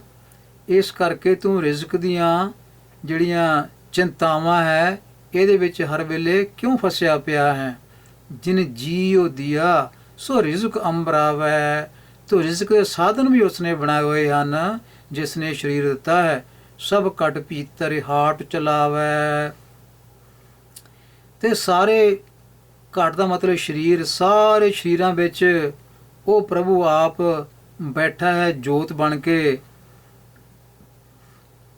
ਤੇ ਸਾਰੇ ਜੀਵਾਂ ਵਾਸਤੇ ਉਹ ਹਾਟ ਚਲਾਵੈ, ਹੱਟੀ ਚਲਾ ਰਿਹਾ, ਮਤਲਬ ਰਿਜ਼ਕ ਦਾ ਸਾਧਨ ਜਿਹੜਾ ਉਹ ਪੈਦਾ ਕਰ ਰਿਹਾ ਹੈ। ਕਰ ਬੰਦਗੀ ਛਾੜੀ ਮੈਂ ਮੇਰਾ। ਤੇ ਇਸ ਕਰਕੇ ਤੂੰ ਭੱਜ ਦੌੜ ਰਿਜ਼ਕ ਦੀ ਚਿੰਤਾ ਵਿੱਚ ਹਰ ਵੇਲੇ ਨਾ ਰਹਿ। ਕੀ ਕਰ, ਕਰ ਬੰਦਗੀ ਛਾੜ ਮੈਂ ਮੇਰਾ। ਤੋ ਪ੍ਰਭੂ ਦੀ ਬੰਦਗੀ ਵਿੱਚ ਜੁਟ। ਕਾਰੋਬਾਰ ਕਰਦਿਆਂ ਕਰਦਿਆਂ ਉਸ ਮਾਲਕ ਨੂੰ ਵੀ ਚੇਤੇ ਰੱਖ। ਇਹ ਨਹੀਂ ਕਿ ਕਾਰੋਬਾਰ ਵਿੱਚ ਮਾਲਕ ਨੂੰ ਭੁੱਲ ਹੀ ਜਾਣਾ ਹੈ, ਬੰਦਗੀ ਵੀ ਉਸ ਦੀ ਨਾਲ ਨਾਲ ਰੱਖਣੀ ਹੈ। ਛਾੜ ਮੈਂ ਮੇਰਾ। ਸੋ ਮੈਂ ਮੇਰਾ ਦਾ ਮਤਲਬ ਇਹ ਮੇਰਾ ਹੈ, ਇਹ ਮੈਂ ਹਾਂ, ਇਹ ਮੇਰਾ ਹੈ। ਤੋ ਇੱਦਾਂ ਦੀਆਂ ਗੱਲਾਂ ਜਿਹੜੀਆਂ ਉਹ ਛੱਡ ਕੇ ਉਸ ਮਾਲਕ ਦੀ ਬੰਦਗੀ ਵਿੱਚ ਲੱਗ। ਇਹਦਾ ਮਤਲਬ ਜੋ ਬਾਣੀ ਸਾਨੂੰ ਬਖਸ਼ੀ ਹੈ ਗੁਰੂ ਨੇ, ਉਸ ਨੂੰ ਪੜ੍ਹ, ਉਸ ਨੂੰ ਵਿਚਾਰ, ਉਸ ਨੂੰ ਸਮਝ, ਉਹਦੇ ਵਿੱਚੋਂ ਬੰਦਗੀ ਨਿਕਲਣੀ ਹੈ। ਬਾਣੀ ਵਿੱਚ ਪ੍ਰਭੂ ਦੀ ਬਾਣੀ ਨੂੰ ਪੜ੍ਹਨਾ ਸੁਣਨਾ, ਪ੍ਰਭੂ ਦੀ ਬੰਦਗੀ, ਪ੍ਰਭੂ ਦੀਆਂ ਗੱਲਾਂ ਬਾਣੀ ਵਿੱਚ ਹਨ। ਹਿਰਦੈ ਨਾਮ ਸੰਭਾਰਿ ਸਵੇਰਾ। ਤੋ ਸਵੇਰਾ ਦਾ ਮਤਲਬ ਹੈ ਵੇਲੇ ਸਿਰ, ਸਮੇਂ ਸਿਰ। ਹਿਰਦੈ ਨਾਮ ਸੰਭਾਰ, ਆਪਣੇ ਮਨ ਵਿੱਚ ਉਸ ਪ੍ਰਭੂ ਦਾ ਨਾਮ ਜਿਹੜਾ ਸੰਭਾਲ ਕੇ ਸਾਂਭ ਕੇ ਰੱਖ। ਜਨਮ ਸਿਰਾਨੋ ਪੰਥ ਨਾ ਸਵਾਰਾ, ਤੂੰ ਆਪਣਾ ਜਨਮ ਸਵਾਰਨ ਵਾਸਤੇ ਤਾਂ ਬਹੁਤ ਭੱਜ ਦੌੜ ਕਰ ਰਿਹਾ ਹੈ ਦਿਨ ਰਾਤ, ਪੰਥ ਨਾ ਸਵਾਰਾ। ਤੇ ਜਿਹੜਾ ਪੰਥ ਹੈ, ਜ਼ਿੰਦਗੀ ਦਾ ਰਸਤਾ ਜਿਹੜਾ ਹੈ, ਉਸ ਨੂੰ ਵਧੀਆ ਨਹੀਂ ਬਣਾਇਆ, ਜ਼ਿੰਦਗੀ ਦੇ ਰਸਤੇ ਨੂੰ ਵਧੀਆ ਨਹੀਂ ਬਣਾਇਆ। ਆਪਣਾ ਜਨਮ ਸਵਾਰਨ ਵਾਸਤੇ ਤਾਂ ਬਹੁਤ ਭੱਜ ਦੌੜ ਕਰਦਾ ਹੈ। ਜਨਮ ਸਿਰਾਨੋ, ਸਿਰਨ ਦਾ ਮਤਲਬ ਇੱਥੇ ਹੈ ਮੁੱਕਣਾ, ਖਤਮ ਹੋਣਾ। ਜਨਮ ਸਿਰਾਨੋ, ਇਹਦਾ ਮਤਲਬ ਜਨਮ ਜਿਹੜਾ ਹੈ ਇਹ ਗੁਜ਼ਰ ਰਿਹਾ ਹੈ, ਇਸ ਨੂੰ ਬੜਾ ਸਵਾਰ ਰਿਹਾ ਪਰ ਇਹ ਗੁਜ਼ਰ ਰਿਹਾ ਹੈ। ਪੰਥ ਨਾ ਸਵਾਰਾ, ਤੇ ਆਪਣਾ ਜਿਹੜਾ ਜ਼ਿੰਦਗੀ ਦਾ ਰਸਤਾ ਹੈ ਇਸ ਨੂੰ ਸੋਹਣਾ ਨਹੀਂ ਬਣਾਇਆ, ਸੁਚੱਜਾ ਨਹੀਂ ਬਣਾਇਆ, ਬੰਦਗੀ ਵਿੱਚ ਨਹੀਂ ਜੁੜਿਆ। ਸਾਂਝ ਪਰੀ, ਸ਼ਾਮ ਪੈ ਰਹੀ ਹੈ, ਜ਼ਿੰਦਗੀ ਦੀ ਸ਼ਾਮ ਆ ਰਹੀ ਹੈ ਨੇੜੇ, ਮੌਤ ਨੇੜੇ ਆ ਰਹੀ ਹੈ। ਦਾ ਦਿਸ਼ ਅੰਧਿਆਰਾ, ਅਤੇ ਪਿਆਰਿਆ ਦਸਾਂ ਪਾਸਿਆਂ ਵਿੱਚ ਹਨੇਰਾ ਵਾਪਰਨ ਵਾਲਾ। ਜਦੋਂ ਸ਼ਾਮ ਪੈ ਜਾਣੀ ਹੈ ਨਾ, ਹਨੇਰਾ ਹੋ ਜਾਣਾ, ਜੋ ਜ਼ਿੰਦਗੀ ਖਤਮ ਹੋ ਜਾਣੀ ਆ, ਸਾਰੇ ਪਾਸੇ ਹਨੇਰਾ ਛਾ ਜਾਣਾ, ਕੁਝ ਨਹੀਂ ਦਿਸਣਾ ਦਸਵੀਂ ਪਾਸੇ। ਤੋ ਚਾਰ ਦਿਸ਼ਾਵਾਂ, ਚਾਰ ਉਹਨਾਂ ਦੇ ਕਾਰਨਰ, ਇੱਕ ਹੇਠਾਂ ਤੇ ਇੱਕ ਉਤਾਂ, ਇਹ ਸਾਰੀਆਂ 10 ਦਿਸ਼ਾਵਾਂ ਗਿਣੀਆਂ ਗਈਆਂ ਹਨ। ਕਹਿ ਰਵਿਦਾਸ ਨਿਦਾਨੀ ਦੀਵਾਨੇ। ਸੋ ਨਿਦਾਨ ਦਾ ਮਤਲਬ ਹੈ ਅਖੀਰ ਵਿੱਚ, ਆਖਰ ਵਿੱਚ। ਕਹਿ ਰਵਿਦਾਸ ਨਿਦਾਨ ਦੀਵਾਨੇ। ਸੋ ਦੀਵਾਨੇ ਦਾ ਮਤਲਬ ਹੈ ਇਹ ਕਮਲੇ ਮਨੁੱਖ, ਅੰਤ ਨੂੰ ਕੀ ਹੋਣਾ। ਕਹਿ ਰਵਿਦਾਸ ਨਿਦਾਨ ਦੀਵਾਨੇ, ਕਮਲੇ ਮਨੁੱਖ, ਤੂੰ ਉਸ ਮਾਲਕ ਨੂੰ ਚੇਤੇ ਨਹੀਂ ਕਰਦਾ, ਉਸ ਦੀ ਬੰਦਗੀ ਵਿੱਚ ਨਹੀਂ ਜੁੜਦਾ, ਤੇ ਅੰਤ ਨੂੰ ਇਹ ਸਰੀਰ ਜਿਹੜਾ ਹੈ ਨਾਸ਼ ਹੋ ਜਾਣਾ ਹੈ। ਇਹ ਕਮਲੇ ਚੇਤਿਸ ਨਾਹੀ ਦੁਨੀਆ ਫਨ ਖਾਨੇ। ਚੇਤਿਸ ਨਾਹੀ, ਤੂੰ ਯਾਦ ਨਹੀਂ ਕਰਦਾ, ਚੇਤੇ ਵਿੱਚ ਨਹੀਂ ਲਿਆਉਂਦਾ, ਤੂੰ ਬਾਣੀ ਨੂੰ ਪੜ੍ਹਦਾ ਹੀ ਨਹੀਂ, ਬਾਣੀ ਦਾ ਨਿਤਨੇਮ ਤੂੰ ਕਰਦਾ ਹੀ ਨਹੀਂ, ਬਾਣੀ ਦੀ ਵਿਚਾਰ ਹੀ ਨਹੀਂ ਕਰਦਾ। ਬਾਣੀ ਵਿੱਚੋਂ ਰੱਬ ਦੀ ਯਾਦ ਨਿਕਲਣੀ ਹੈ, ਬਾਣੀ ਵਿੱਚੋਂ ਰੱਬ ਨਾਲ ਪ੍ਰੇਮ ਬਣਨਾ, ਗੁਰੂ ਨਾਲ ਪ੍ਰੇਮ ਬਣਨਾ, ਕਿਉਂਕਿ ਇਹੀ ਇੱਕ ਸਾਧਨ ਰਚਨਾ ਸਾਡੇ ਕੋਲ ਹੈ, ਗੁਰੂ ਦੀ ਬਾਣੀ, ਜਿਹੜੀ ਸਾਨੂੰ ਗੁਰੂ ਨਾਲ ਤੇ ਪਰਮਾਤਮਾ ਨਾਲ ਜੋੜ ਕੇ ਰੱਖਦੀ ਹੈ। ਚੇਤਿਸ ਨਾਹੀ, ਤੂੰ ਚੇਤੇ ਨਹੀਂ ਕਰਦਾ। ਦੁਨੀਆ ਫਨ ਖਾਨੇ, ਇਹ ਦੁਨੀਆ ਜਿਹੜੀ ਹੈ ਇਹ ਫਨ ਖਾਨੇ ਮੈਨੇ ਨਾਸ਼ ਹੋਣ ਵਾਲੀ ਹੈ, ਫਨਾ ਦਾ ਘਰ ਹੈ। ਖਾਨਾ ਹੁੰਦਾ ਘਰ, ਫਨ ਫਨਾ, ਫਨਾ ਦਾ ਘਰ, ਨਾਸ਼ਵੰਤ। ਤੋ ਇਸ ਤਰ੍ਹਾਂ ਸਾਨੂੰ ਇੱਥੋਂ ਉਪਦੇਸ਼ ਮਿਲਦਾ ਹੈ ਕਿ ਇੱਥੇ ਰਹਿਣਾ ਨਹੀਂ ਹੈ, ਜੋ ਰਹਿਣਾ ਹੈ ਉਹ ਈਸ਼ਵਰ ਦਾ ਨਾਮ ਹੈ, ਇਹ ਰਹਿਣਾ ਹੈ, ਹੋਰ ਕੁਝ ਨਹੀਂ ਰਹਿਣਾ। ਇਸ ਕਰਕੇ ਜਾਗ, ਗਫਲਤ ਦੀ ਨੀਂਦ ਵਿੱਚੋਂ ਨਿਕਲ, ਅਤੇ ਇਹ ਜੀਵਨ ਜਿਹੜਾ ਹੈ ਇਸ ਨੂੰ ਇੱਥੇ ਸਦਾ ਸੱਚ ਨਾ ਮੰਨ, ਇਹ ਇੱਕ ਦਿਨ ਛੱਡ ਕੇ ਚਲੇ ਜਾਣਾ ਹੈ। ਅਗਲਾ ਸ਼ਬਦ ਜਿਹੜਾ ਸੂਹੀ ਰਾਗ ਦਾ, ਉੱਚੇ ਮੰਦਰ ਸ਼ਾਲ ਰਸੋਈ। ਸ਼ਾਲ, ਸ਼ਾਲ ਦਾ ਮਤਲਬ ਹੀ ਹੁੰਦਾ ਹੈ ਘਰ, ਜਿੱਦਾਂ ਰਸੋਈ ਸ਼ਾਲਾ, ਗਊਸ਼ਾਲਾ, ਗਊਆਂ ਦਾ ਘਰ ਜਿੱਥੇ ਗਊਆਂ ਬੰਨ੍ਹੀਆਂ ਜਾਂਦੀਆਂ, ਇਸ ਤਰ੍ਹਾਂ ਇੱਥੇ ਰਸੋਈ ਸ਼ਾਲਾ, ਰਸੋਈ ਦਾ ਘਰ, ਰਸੋਈ ਘਰ। ਸੋ ਘਰ ਦੀ ਜਗ੍ਹਾ 'ਤੇ ਸ਼ਾਲਾ ਵਰਤਿਆ ਗਿਆ। ਇਹਨੂੰ ਸਾਲ ਨਹੀਂ ਪੜ੍ਹਨਾ, ਸਾਲ ਮੈਨੇ ਯੀਰ ਹੁੰਦਾ। ਉੱਚੇ ਮੰਦਰ ਸ਼ਾਲ ਰਸੋਈ। ਹੁਣ ਫਿਰ ਸਾਨੂੰ ਸਮਝਾਉਂਦੇ ਹਨ ਇੱਥੋਂ ਕਿ ਦੁਨੀਆ ਜਿਹੜੀ ਹੈ ਇਹਦੇ ਵਿੱਚ ਕੋਈ ਰਹਿਣ ਵਾਲਾ ਨਹੀਂ ਹੈ, ਸਭ ਨੇ ਇੱਥੋਂ ਚਲੇ ਜਾਣਾ ਹੈ। ਸਮਝਾਉਂਦੇ ਹਨ ਸਾਨੂੰ ਇਹ ਗੱਲ। ਉੱਚੇ ਮੰਦਰ, ਤੋ ਉੱਚੇ ਮੰਦਰ ਮਤਲਬ ਵੱਡੇ ਵੱਡੇ ਉੱਚੇ ਮਹਲ ਘਰ ਕੋਈ ਬਣਾ ਲੈ, ਤੇ ਸ਼ਾਲ ਰਸੋਈ, ਤੇ ਬਹੁਤ ਵਧੀਆ ਵਧੀਆ ਰਸੋਈ ਘਰ ਵੀ ਬਣ ਜਾਣ, ਕਿਚਨ ਵੀ ਵਧੀਆ ਬਣ ਜਾਏ ਤਾਂ ਕਹਿੰਦੇ ਫੇਰ ਕੀ ਹੋਇਆ, ਏਕ ਘੜੀ ਫੁਨ ਰਹਿਣ ਨਾ ਹੋਈ। ਜਦੋਂ ਪਿਆਰਿਆ ਮੌਤ ਆ ਜਾਂਦੀ ਹੈ ਤਾਂ ਫਿਰ ਇਹ ਉੱਚੇ ਉੱਚੇ ਘਰ, ਇਹ ਸੋਹਣੇ ਰਸੋਈ ਖਾਨੇ, ਇਹ ਫਿਰ ਕਿਨ ਦੇਖਣੇ ਆ, ਇਹ ਘੜੀ ਵਿੱਚ ਵੀ ਇੱਥੇ ਵੀ ਖਲੋਣਾ ਨਹੀਂ ਮਿਲਣਾ। ਏਕ ਘੜੀ ਫੋਨੇ ਰਹਿਣ ਨਾ ਹੋਈ, ਇੱਥੇ ਰਹਿਣ ਵਾਸਤੇ ਇੱਕ ਤੈਨੂੰ ਖਿੰਨ ਵੀ ਨਹੀਂ ਮਿਲਣਾ। ਜਦੋਂ ਫਿਰ ਮੌਤ ਨੇ ਆ ਕੇ ਆਪਣਾ ਨਗਾਰਾ ਵਜਾ ਦਿੱਤਾ। ਸੋ ਚੇਤੇ ਰੱਖਣ ਦੀ ਗੱਲ ਸਾਨੂੰ ਦੱਸ ਰਹੇ ਹਨ ਕਿ ਮੌਤ ਨੂੰ ਵੀ ਯਾਦ ਰੱਖਣਾ ਹੈ। ਜਿੱਥੇ ਘਰ ਦੇ ਸਾਰੇ ਕੰਮਕਾਰ ਕਰਨੇ ਹਨ, ਸਾਰੇ ਸੁੱਖ ਨਾਲ ਮੰਨਣੇ ਹਨ, ਉੱਥੇ ਰੱਬ ਨੂੰ ਵੀ ਯਾਦ ਰੱਖਣਾ ਹੈ, ਮੌਤ ਨੂੰ ਯਾਦ ਰੱਖਣਾ। ਰੱਬ ਚੇਤੇ ਰਹੇਗਾ ਤਾਂ ਮੌਤ ਜਿਹੜਾ ਹੈ ਇਹਦਾ ਡਰ ਜਿਹੜਾ ਉਹ ਨਿਕਲੇਗਾ। ਤੋ ਇਸ ਕਰਕੇ ਸਾਨੂੰ ਉਪਦੇਸ਼ ਦੇ ਰਹੇ ਹਨ, ਇਹ ਹੁੱਤਾਂ ਨੂੰ ਐਸਾ ਜੈਸੇ ਘਾਸ ਕੀ ਟਾਟੀ। ਟਾਟੀ ਦਾ ਮਤਲਬ ਇਹਦਾ ਛੱਪਰ ਜਿਹਾ ਬਣਾਇਆ ਹੁੰਦਾ ਹੈ। ਤੋ ਪਿੰਡਾਂ ਥਾਂ ਵਿੱਚ ਆਮ ਜਿਨ੍ਹਾਂ ਘਰਾਂ ਵਿੱਚ ਜਿੱਥੇ ਡੰਗਰ ਵਗੈਰਾ ਬੰਨ੍ਹੇ ਜਾਂਦੇ, ਪਸ਼ੂ ਵਗੈਰਾ, ਕੋਈ ਦਰਵਾਜ਼ਾ ਨਹੀਂ ਲੱਗਾ ਹੁੰਦਾ ਸੀ, ਉੱਥੇ ਟਾਟੀ ਛੱਪਰ ਜਿਹੜਾ ਉਹ ਘਾਹ ਫੂਸ ਦਾ ਬਣਾ ਕੇ ਮੂਹਰੇ ਖੜਾ ਕਰ ਦਿੰਦੇ ਸਨ ਵੀ ਅੰਦਰ ਹਵਾ ਨਾ ਜਾਵੇ। ਤੋ ਇਹ ਤਨ ਜਿਹੜਾ ਸਰੀਰ ਜਿਹੜਾ ਇਹ ਕਿੱਦਾਂ ਦਾ ਹੈ, ਇਹਨੂੰ ਤੁਲਨਾ ਦਿੱਤੀ ਹੈ ਘਾਹ ਦੇ ਛੱਪਰ ਦੇ ਨਾਲ। ਇਹ ਤੁਹਾਨੂੰ ਐਸਾ ਜੈਸੇ ਘਾਸ ਕੀ ਟਾਟੀ। ਸੋ ਇਹ ਘਾਹ ਦੇ ਛੱਪਰ ਵਾਂਗ ਸਮਝ ਲਾ ਜਿਹੜਾ ਸਰੀਰ ਹੈ। ਕਿਉਂ? ਜਲ ਗਇਓ ਘਾਸ ਰਲ ਗਇਓ ਮਾਟੀ। ਤੇ ਜਦੋਂ ਫਿਰ ਘਾਹ ਸੜ ਜਾਂਦਾ ਨਾ, ਜਲ ਗਇਓ ਘਾਸ, ਘਾਸ ਦਾ ਮਤਲਬ ਘਾਹ, ਰਲ ਗਇਓ ਮਾਟੀ, ਤੇ ਉਹ ਫਿਰ ਘਾਹ ਜਿਹੜਾ ਮਿੱਟੀ 'ਚ ਰਲ ਜਾਂਦਾ, ਮਿੱਟੀ 'ਚ ਮਿੱਟੀ ਬਣ ਜਾਂਦਾ ਹੈ। ਇਸ ਤਰ੍ਹਾਂ ਸਰੀਰ ਦਾ ਹਾਲ ਹੈ, ਇਹ ਵੀ ਮਿੱਟੀ 'ਚੋਂ ਨਿਕਲਿਆ ਤੇ ਮੁੜ ਕੇ ਮਿੱਟੀ ਵਿੱਚ ਹੀ ਚਲਾ ਜਾਂਦਾ ਹੈ। ਰਹਾ ਭਾਈ ਬੰਧ ਕੁਟੰਬ ਸਹੇਰਾ। ਭਾਈ ਬੰਧ ਦਾ ਮਤਲਬ ਹੈ ਰਿਸ਼ਤੇਦਾਰ, ਸਹੇਰਾ ਦਾ ਮਤਲਬ ਹੈ ਸਾਥੀ, ਸੱਜਣ ਮਿੱਤਰ। ਤੋ ਭਾਈ ਬੰਧ ਰਿਸ਼ਤੇਦਾਰ, ਟੱਬਰ ਕੁਟੰਬ ਦਾ ਮਤਲਬ ਟੱਬਰ, ਸਹੇਰਾ ਮੈਨੇ ਯਾਰ ਮਿੱਤਰ ਸੰਗੀ ਸਾਥੀ। ਉਹੀ ਵੀ ਲਾਗੇ ਕਾੜ ਸਵੇਰਾ।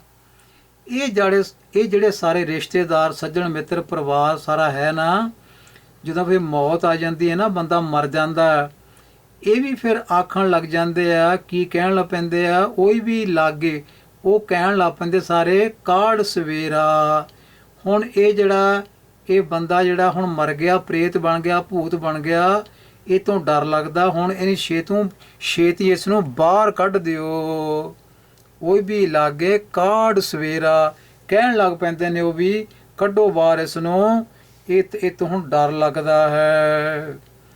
ਘਰ ਕੀ ਨਾਰੀ ਉਰਹੀ ਤਨ ਲਾਗੀ। ਸੋ ਘਰ ਕੀ ਨਾਰੀ ਦਾ ਮਤਲਬ ਹੈ ਘਰ ਦੀ ਨਾਰੀ, ਘਰ ਦੀ ਵਹੁਟੀ ਜਿਹੜੀ ਹੈ ਬੰਦੇ ਦੀ। ਉਰਹੀ ਦਾ ਮਤਲਬ ਹੈ ਛਾਤੀ ਨਾਲ, ਤਨ ਨਾਲ। ਉਰਹੀ ਤਨ ਲਾਗੀ, ਜਿਹੜੀ ਹਰ ਵੇਲੇ ਸਾਥ ਦਿੰਦੀ ਸੀ। ਘਰ ਦੀ ਵਹੁਟੀ ਸਦਾ ਮਨੁੱਖ ਦੇ ਨਾਲ ਲੱਗੀ ਰਹਿੰਦੀ ਸੀ, ਭਾਵ ਮਨੁੱਖ ਦੀ ਹਰ ਦੁੱਖ ਸੁੱਖ ਵਿੱਚ ਸਹਾਇਤਾ ਕਰਦੀ ਸੀ। ਤੇ ਉਹ ਕੀ ਕਹਿਣ ਲੱਗਦੀ ਹੈ, ਫਿਰ ਉਹ ਤਾਂ ਭੂਤ ਕਰ ਭਾਗੀ। ਉਹ ਵੀ ਫਿਰ ਇਹ ਕਹਿਣ ਲੱਗ ਜਾਂਦੀ ਹੈ ਕਿ ਇਹ ਹੁਣ ਮਰ ਗਿਆ ਹੈ, ਇਹ ਹੁਣ ਭੂਤ ਕਾਲ ਦੀ ਗੱਲ ਹੋ ਗਈ ਹੈ, ਮਰ ਗਿਆ ਹੈ, ਇਸ ਨੂੰ ਹੁਣ ਅੰਦਰ ਨਹੀਂ ਰੱਖਿਆ ਜਾ ਸਕਦਾ। ਉਹ ਇਹ ਕਹਿ ਕੇ ਪਰੇ ਹਟ ਜਾਂਦੀ ਹੈ ਵੀ ਇਹ ਹੁਣ ਖਤਮ ਹੋ ਗਿਆ। ਉਹ ਤਾਂ ਭੂਤ ਕਰ ਭਾਗੀ। ਉਹ ਵੀ ਕਹਿਣ ਲੱਗ ਪੈਂਦੀ, ਇਸ ਤੋਂ ਹੁਣ ਡਰ ਲੱਗਦਾ ਹੈ, ਇਹ ਭੂਤ ਬਣ ਗਿਆ ਹੈ, ਮਰ ਗਿਆ ਹੈ।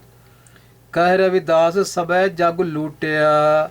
ਤੋ ਇਸ ਤਰ੍ਹਾਂ ਫਿਰ ਰਵਿਦਾਸ ਆਖਦਾ ਹੈ, ਕਹੇ ਰਵਿਦਾਸ ਸਭੈ ਜਗ ਲੂਟਿਆ।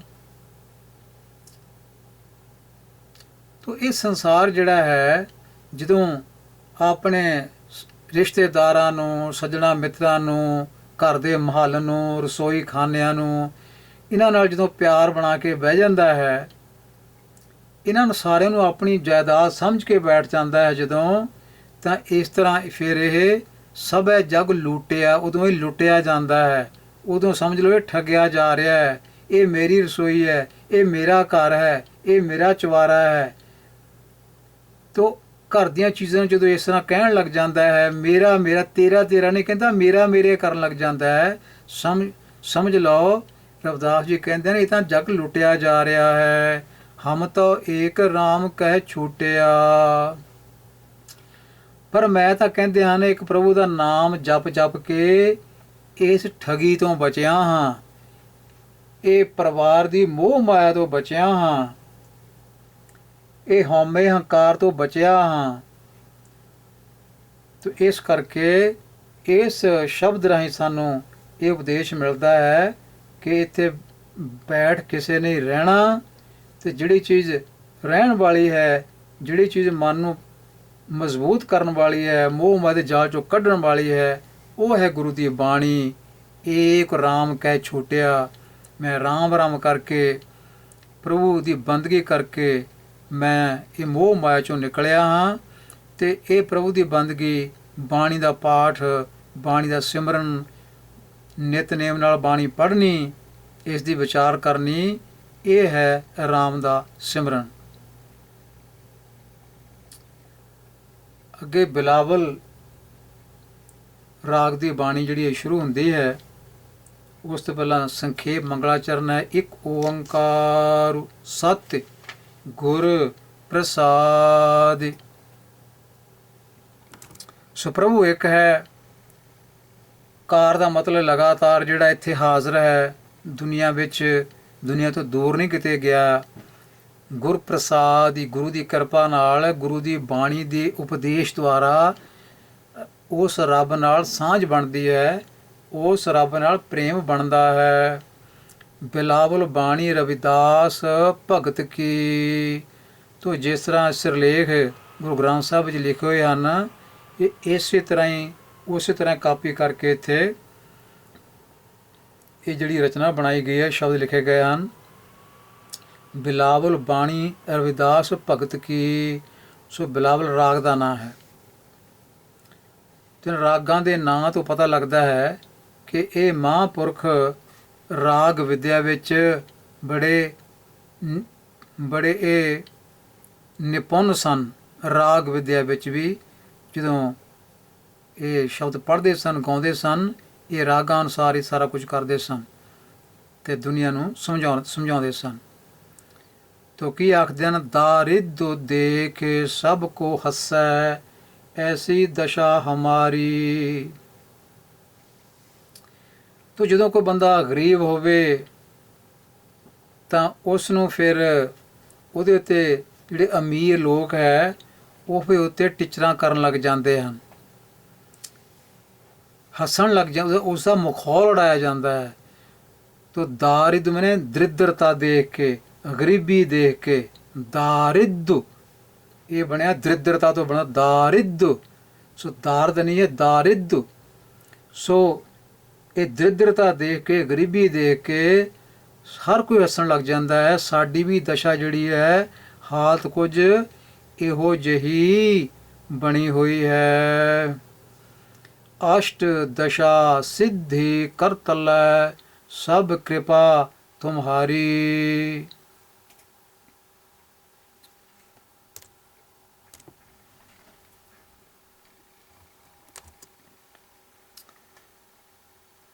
ਭਾਵੇਂ ਸਾਡੀ ਗਰੀਬੀ ਦੇਖ ਕੇ ਲੋਕ ਹੱਸਦੇ ਪਏ ਹਨ, ਮਖੌਲ ਉਡਾਉਂਦੇ ਹਨ ਉੱਚੀਆਂ ਜਾਤਾਂ ਵਾਲੇ, ਪਰ ਰਵਿਦਾਸ ਜੀ ਕਹਿ ਰਹੇ ਹਨ ਅਸ਼ਟ ਦਸ਼ਾ ਸਿੱਧੀ। ਅਸ਼ਟ ਮਨੇ 8, ਦਸ਼ਾ ਮਤਲਬ ਇੱਥੇ 10। ਇਹਦਾ ਮਤਲਬ 8 ਅਤੇ 10 18, ਸਿੱਧੀ ਦਾ ਮਤਲਬ ਸਿੱਧੀਆਂ। ਪਰ ਇਹਨਾਂ ਕਮਲੇ ਲੋਕਾਂ ਨੂੰ ਕੀ ਪਤਾ ਜਿਹੜੇ ਹੱਸ ਰਹੇ ਹਨ, ਠੱਠਾ ਮਖੌਲ ਕਰ ਰਹੇ ਹਨ, ਉਹਨਾਂ ਨੂੰ ਕੀ ਪਤਾ ਇਹ 18 ਸਿੱਧੀਆਂ ਜਿਹੜੀਆਂ ਹਨ, ਇਹ ਕਰਾਮਾਤੀ ਸ਼ਕਤੀਆਂ 18 ਸਿੱਧੀਆਂ ਜਿਹੜੀਆਂ ਗਿਣੀਆਂ ਗਈਆਂ ਹਨ। ਕਰ ਤੱਲੈ, ਕਰ ਦਾ ਮਤਲਬ ਹੱਥ, ਹੱਥਾਂ ਦੀਆਂ ਤਲੀਆਂ ਉੱਤੇ ਇਹ ਨੱਚਦੀਆਂ ਪਈਆਂ ਹਨ, ਸਭ ਕਿਰਪਾ ਤੁਮਹਾਰੀ। ਹੇ ਮੇਰੇ ਮਾਲਕਾ, ਇਹ ਸਾਰੀ ਤੇਰੀ ਹੀ ਮਿਹਰ ਹੈ, ਤੇਰੀ ਹੀ ਕਿਰਪਾ ਹੈ। ਭਾਵੇਂ ਲੋਕ ਠੱਠਾ ਮਖੌਲ ਕਰ ਰਹੇ ਹਨ ਗਰੀਬੀ ਦੇਖ ਕੇ, ਪਰ ਇਹਨਾਂ ਕੰਬਲਿਆਂ ਨੂੰ ਕੀ ਪਤਾ ਕਿ ਇਹਦੇ ਹੱਥਾਂ ਦੇ ਉੱਤੇ ਤਾਂ 18 ਸਿੱਧੀਆਂ ਨੱਚਦੀਆਂ ਪਈਆਂ ਹਨ, 18 ਜਿਹੜੀਆਂ ਕਰਾਮਾਤੀ ਸ਼ਕਤੀਆਂ ਦੇ ਪੈਰਾਂ 'ਚ ਰੁਲਦੀਆਂ ਪਈਆਂ ਹਨ, ਹੱਥਾਂ 'ਤੇ ਖੇਡਦੀਆਂ ਹਨ। ਇਹ ਤੇਰੀ ਸਾਰੀ ਕਿਰਪਾ ਹੈ, ਮਿਹਰ ਹੈ। ਤੂੰ ਜਾਣਤ ਮੈਂ ਕਿਛ ਨਹੀਂ, ਭਵ ਖੰਡਨ ਰਾਮ। ਭਵ ਖੰਡਨ ਦਾ ਮਤਲਬ ਹੈ ਜਨਮ ਮਰਨ ਦਾ ਜਿਹੜਾ ਦੁੱਖ ਦੂਰ ਕਰਨ ਵਾਲਾ ਈਸ਼ਵਰ ਦਾ ਨਾਮ ਹੈ।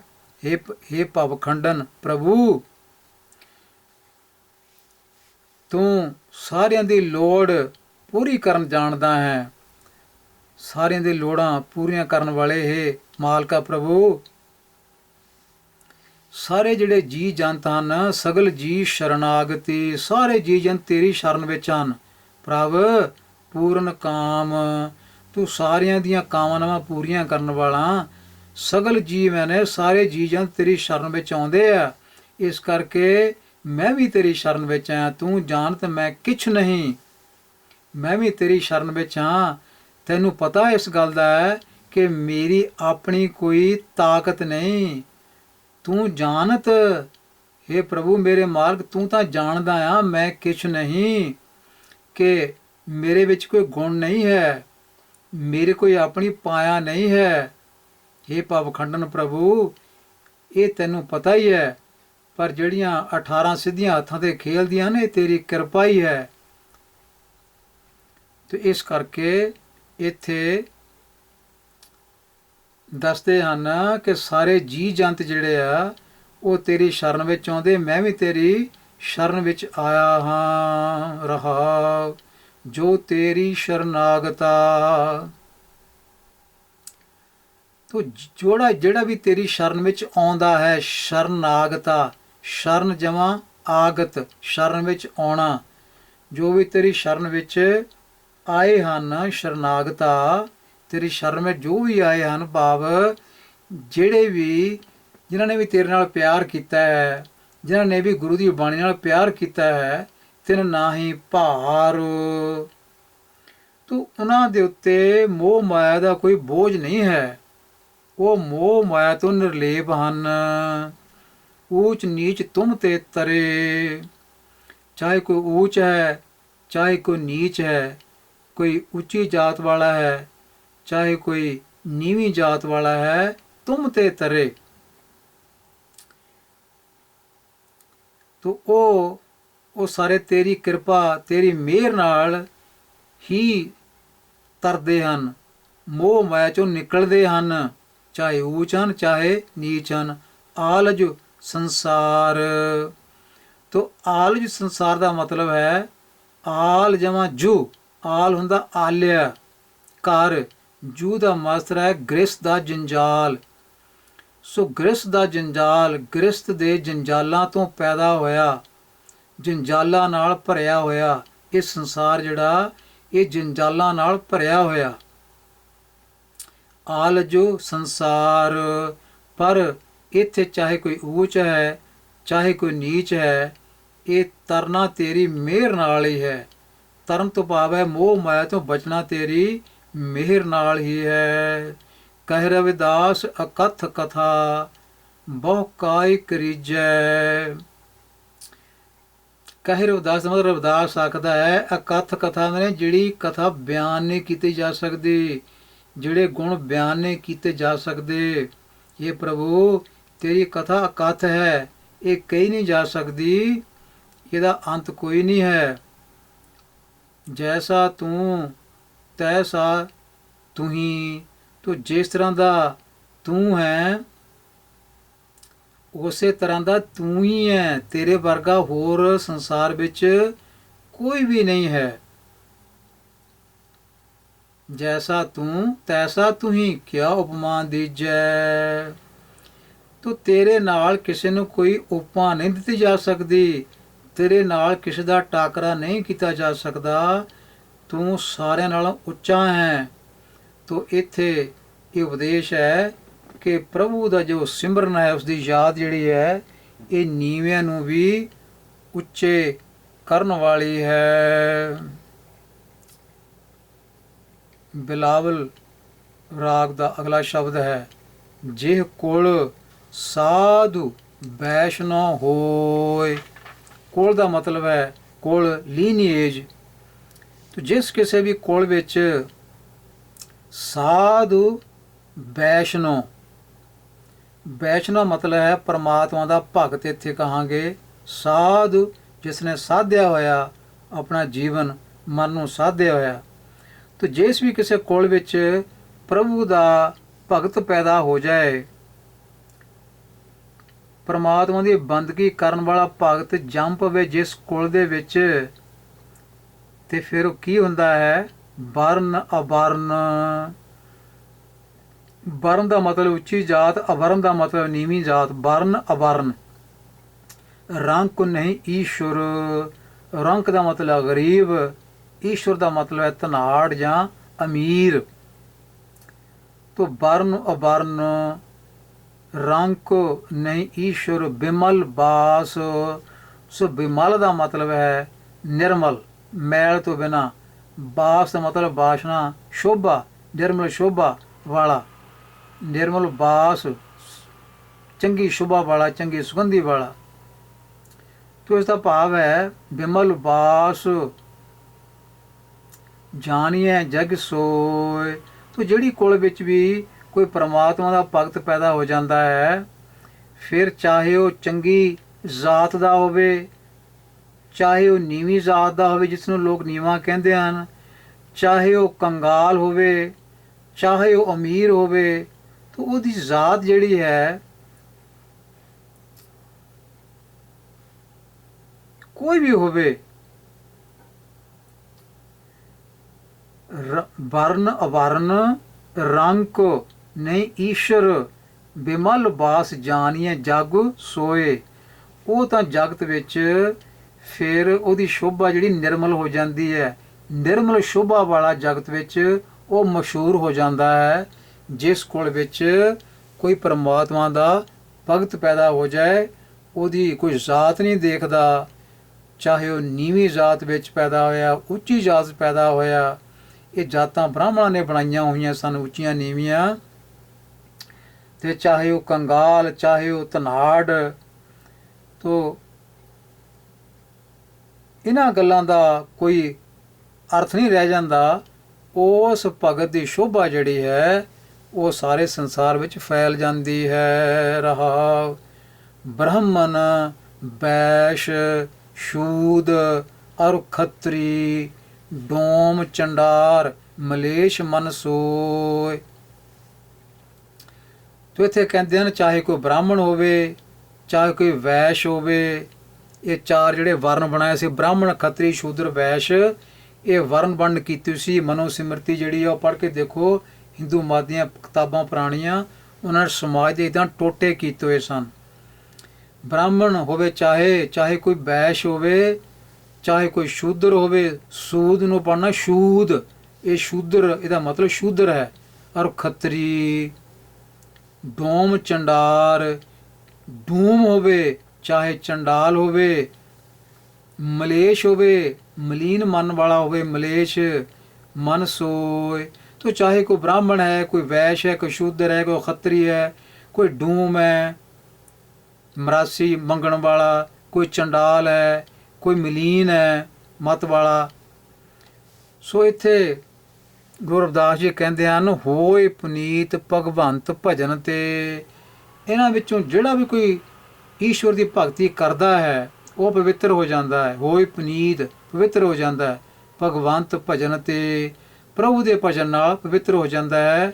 ਇਹ ਸਾਰੀਆਂ ਜਾਤਾਂ ਜਿਹੜੀਆਂ ਬਣਾਈਆਂ ਨੀਵੀਆਂ, ਇਹ ਸਭ ਖਤਮ ਹੋ ਜਾਂਦੀਆਂ, ਇਹਨਾਂ ਦੀ ਕੋਈ ਬਾਤ ਨਹੀਂ ਪੁੱਛਦਾ, ਉਹਦੀ ਸ਼ੋਭਾ ਫੈਲ ਜਾਂਦੀ ਸਾਰੇ ਪਾਸੇ। ਆਪ ਤਾਰੇ ਆਪ ਤਰਦਾ ਹੈ, ਮੋਹ ਮੈਲ ਚੋਂ ਆਪ ਬਚਦਾ ਹੈ। ਤਾਰੇ ਕੁਲ ਦੋਏ, ਤੇ ਦੋਹਾਂ ਕੁਲਾਂ ਨੂੰ ਵੀ ਉਹ ਤਾਰਦਾ ਹੈ। ਸੰਸਾਰ ਸਮੁੰਦਰ ਚੋਂ ਤਾਰ ਕੇ ਲੋਕਾਂ ਨੂੰ ਆਪ ਤਰ ਕੇ ਤਾਂ ਆਪਣੀਆਂ ਦੋਵੇਂ ਕੁਲਾਂ ਨੂੰ ਵੀ ਤਾਰ ਲੈਂਦਾ ਹੈ, ਲੋਕ ਪ੍ਰਲੋਕ ਜਿਹੜਾ ਉਹ ਸਵਾਰ ਲੈਂਦਾ ਹੈ। ਧਨ ਸੋ ਗਾਉਂ, ਧਨ ਸੋ ਠਾਉ। ਗਾਉਂ ਦਾ ਮਤਲਬ ਹੈ ਪਿੰਡ ਤੇ ਠਾਉ ਦਾ ਮਤਲਬ ਹੈ ਥਾਂ। ਤੋ ਦੁਨੀਆ ਦੇ ਵਿੱਚ ਜਿੱਥੇ ਭਗਤ ਪੈਦਾ ਹੋਇਆ ਉਹ ਪਿੰਡ ਵੀ ਮੁਬਾਰਕ ਹੈ, ਪੂਜਣ ਯੋਗ ਹੈ, ਉਹ ਪਿੰਡ ਵੀ ਵਧੀਆ ਹੈ, ਚੰਗਾ ਹੈ। ਧਨ ਸੋ ਠਾਉ, ਤੇ ਉਹ ਥਾਂ ਵੀ ਧਨਤਾ ਯੋਗ ਹੈ। ਧਨ ਪੁਨੀਤ ਕੁਟੰਬ ਸਭ ਲੋਏ, ਤੇ ਉਹ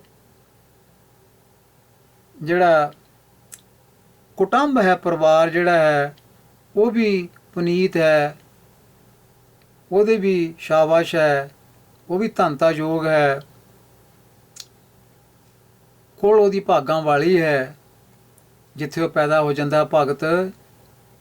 ਜਿਨ ਪੀਆ ਸਾਰ ਰਸ।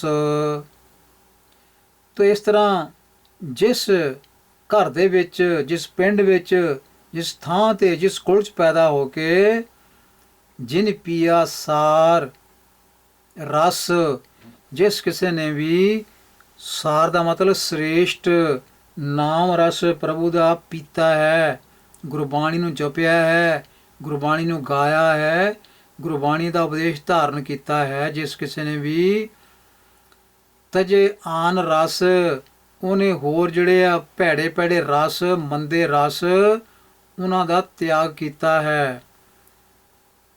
ਤਜੇ ਆਨ ਰਸ, ਹੋਏ ਰਸ ਮਗਨ, ਤੇ ਨਾਮ ਦੇ ਰਸ ਵਿੱਚ, ਪ੍ਰਭੂ ਦੇ ਨਾਮ ਦੇ ਰਸ ਵਿੱਚ ਮਸਤ ਹੋ ਕੇ, ਮਗਨ ਹੋ ਕੇ, ਡਾਰੇ ਬਿਖ ਖੋਏ।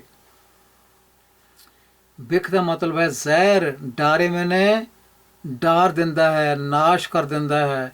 ਜਿਹੜਾ ਮੋਹ ਮਾਇਆ ਦਾ ਜ਼ਹਿਰ ਹੈ ਉਹ ਆਪਣੇ ਅੰਦਰੋਂ ਉਹ ਨਾਸ਼ ਕਰ ਦਿੰਦਾ ਹੈ। ਪੰਡਿਤ ਸ਼ੂਰ ਛਤਰਪਤੀ ਰਾਜਾ, ਭਗਤ ਬਰਾਬਰੀ ਔਰ ਨ ਕੋਈ। ਤੇ ਚਾਹੇ ਕੋਈ ਭਾਰਾ ਵਿਦਵਾਨ ਹੈ, ਬਹੁਤ ਪੜ੍ਹਿਆ ਲਿਖਿਆ ਪੰਡਿਤ ਹੈ, ਬੜੇ ਗ੍ਰੰਥ ਉਸ ਨੂੰ ਚੇਤੇ ਹਨ, ਚਾਹੇ ਸ਼ੂਰ ਹੈ, ਸ਼ੂਰ ਦਾ ਮਤਲਬ ਯੋਧਾ ਹੈ, ਸ਼ੂਰਵੀਰ ਹੈ, ਸੂਰਮਾ ਹੈ। ਤੇ ਜੇ ਇਸ ਦਾ ਪਾਠ ਸੂਰ ਕਰੀਏ ਤਾਂ ਉਹਦਾ ਮਤਲਬ ਸੂਰਜ ਹੁੰਦਾ ਹੈ। ਸੰਸਕ੍ਰਿਤ ਸ਼ਬਦ ਹੈ ਸੂਰਯ, ਉੱਥੋਂ ਬਣਿਆ ਸੂਰ, ਇਹਦਾ ਮਤਲਬ ਹੈ ਸਨ। ਤੇ ਸੰਸਕ੍ਰਿਤ ਦਾ ਸ਼ਬਦ ਹੈ ਸ਼ੂਰ, ਉਹਦਾ ਮਤਲਬ ਹੁੰਦਾ ਹੈ ਯੋਧਾ, ਸ਼ੂਰਵੀਰ, ਬਹਾਦਰ। ਇੱਥੇ ਉਹ ਸ਼ਬਦ ਹੈ ਪੰਡਿਤ ਸ਼ੂਰ ਛਤਰਪਤੀ ਰਾਜਾ।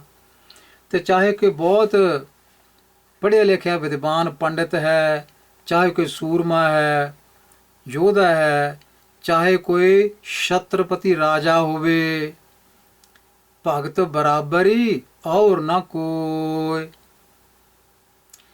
ਤੇ ਜਿਹੜਾ ਵੀ ਪ੍ਰਭੂ ਦੀ ਭਗਤੀ ਕਰਨ ਵਾਲਾ ਹੈ ਉਹਦੇ ਬਰਾਬਰ ਇਹਨਾਂ ਵਿੱਚੋਂ ਕੋਈ ਵੀ ਨਹੀਂ ਹੋ ਸਕਦਾ। ਭਗਤ ਦਾ ਦਰਜਾ ਇਹਨਾਂ ਸਾਰਿਆਂ ਨਾਲੋਂ ਉੱਚਾ ਹੈ, ਚਾਹੇ ਕੋਈ ਪੰਡਿਤ ਵਿਦਵਾਨ ਹੈ, ਚਾਹੇ ਕੋਈ ਸ਼ੂਰਬੀਰ ਹੈ, ਚਾਹੇ ਕੋਈ ਆਪਣੇ ਆਪ ਨੂੰ ਬਹੁਤ ਵੱਡਾ ਰਾਜਾ ਸਮਝਦਾ ਹੈ, ਬਾਦਸ਼ਾਹ ਸਮਝਦਾ ਹੈ। ਭਗਤ ਨਾਲੋਂ ਇਹ ਸਾਰੇ ਛੋਟੇ ਹਨ। ਭਗਤ ਦੀ ਇਹ ਬਰਾਬਰੀ ਨਹੀਂ ਕਰ ਸਕਦੇ। ਭਗਤ ਦਾ ਜਨਮ ਕਿਸ ਤਰ੍ਹਾਂ ਦਾ ਹੈ? ਜੈਸੇ ਪੁਰੈਨ ਪਾਤ ਰਹਿ ਜਲ ਸਮੀਪ। ਜਿਸ ਤਰ੍ਹਾਂ ਚੁਪੱਤੀ ਜਿਹੜੀ ਹੈ ਉਹ ਪਾਣੀ ਦੇ ਨੇੜੇ ਰਹਿੰਦੀ ਹੈ, ਕਿਉਂਕਿ ਨੇੜੇ ਰਹਿ ਕੇ ਹੀ ਉਸ ਨੂੰ ਜੀਵਨ ਮਿਲਦਾ ਹੈ, ਪਾਣੀ ਤੋਂ ਦੂਰ ਜਾ ਕੇ ਨਹੀਂ। ਪਾਣੀ ਰਵਿਦਾਸ, ਪਾਣੀ ਦਾ ਮਤਲਬ ਆਖਦਾ ਹੈ, ਰਵਿਦਾਸ ਆਖਦਾ ਹੈ ਜਨਮੇ ਜਗਿਓਏ। ਇਸ ਤਰ੍ਹਾਂ ਭਗਤ ਜਿਹੜੇ ਹਨ ਇਸੇ ਤਰ੍ਹਾਂ ਹੀ ਉਹਨਾਂ ਦਾ ਜਨਮ ਜਿਹੜਾ ਜੱਗ ਵਿੱਚ ਹੁੰਦਾ ਹੈ। ਜਿਸ ਤਰ੍ਹਾਂ ਚੁਪੱਤੀ ਜਿਹੜੀ ਹੈ ਇਹ ਪਾਣੀ ਦੇ ਨੇੜੇ ਰਹਿ ਕੇ ਜੀਵਨ ਲੈਂਦੀ ਹੈ, ਹਰੀ ਭਰੀ ਰਹਿੰਦੀ ਹੈ, ਇਸੇ ਤਰ੍ਹਾਂ ਜਿਹੜੇ ਭਗਤ ਜਨ ਹਨ ਉਹ ਵੀ ਈਸ਼ਵਰ ਦੇ ਚਰਨਾਂ ਦੇ ਨੇੜੇ ਰਹਿ ਕੇ ਆਤਮਿਕ ਤੌਰ 'ਤੇ ਜ਼ਿੰਦਗੀ ਜਿਹੜੀ ਉਹ ਪ੍ਰਾਪਤ ਕਰਦੇ ਹਨ, ਜਿਉਂਦੇ ਰਹਿੰਦੇ ਹਨ। ਤੋਂ ਨੇੜੇ ਰਹਿਣ ਦਾ ਮਤਲਬ ਹੈ ਗੁਰਬਾਣੀ ਨੂੰ ਪੜ੍ਹਨਾ, ਸੁਣਨਾ, ਵਿਚਾਰਨਾ, ਗੁਰਬਾਣੀ ਦਾ ਜਾਪ ਕਰਨਾ, ਨਿਤਨੇਮ ਕਰਨਾ, ਇਹਨਾਂ ਵਿੱਚੋਂ ਪ੍ਰਭੂ ਦੀ, ਗੁਰੂ ਦੀ ਬੰਦਗੀ ਪ੍ਰਾਪਤ ਹੁੰਦੀ ਹੈ। ਗੁਰੂ ਪ੍ਰਭੂ ਨਾਲ ਪ੍ਰੇਮ ਪ੍ਰਾਪਤ ਹੁੰਦਾ ਹੈ।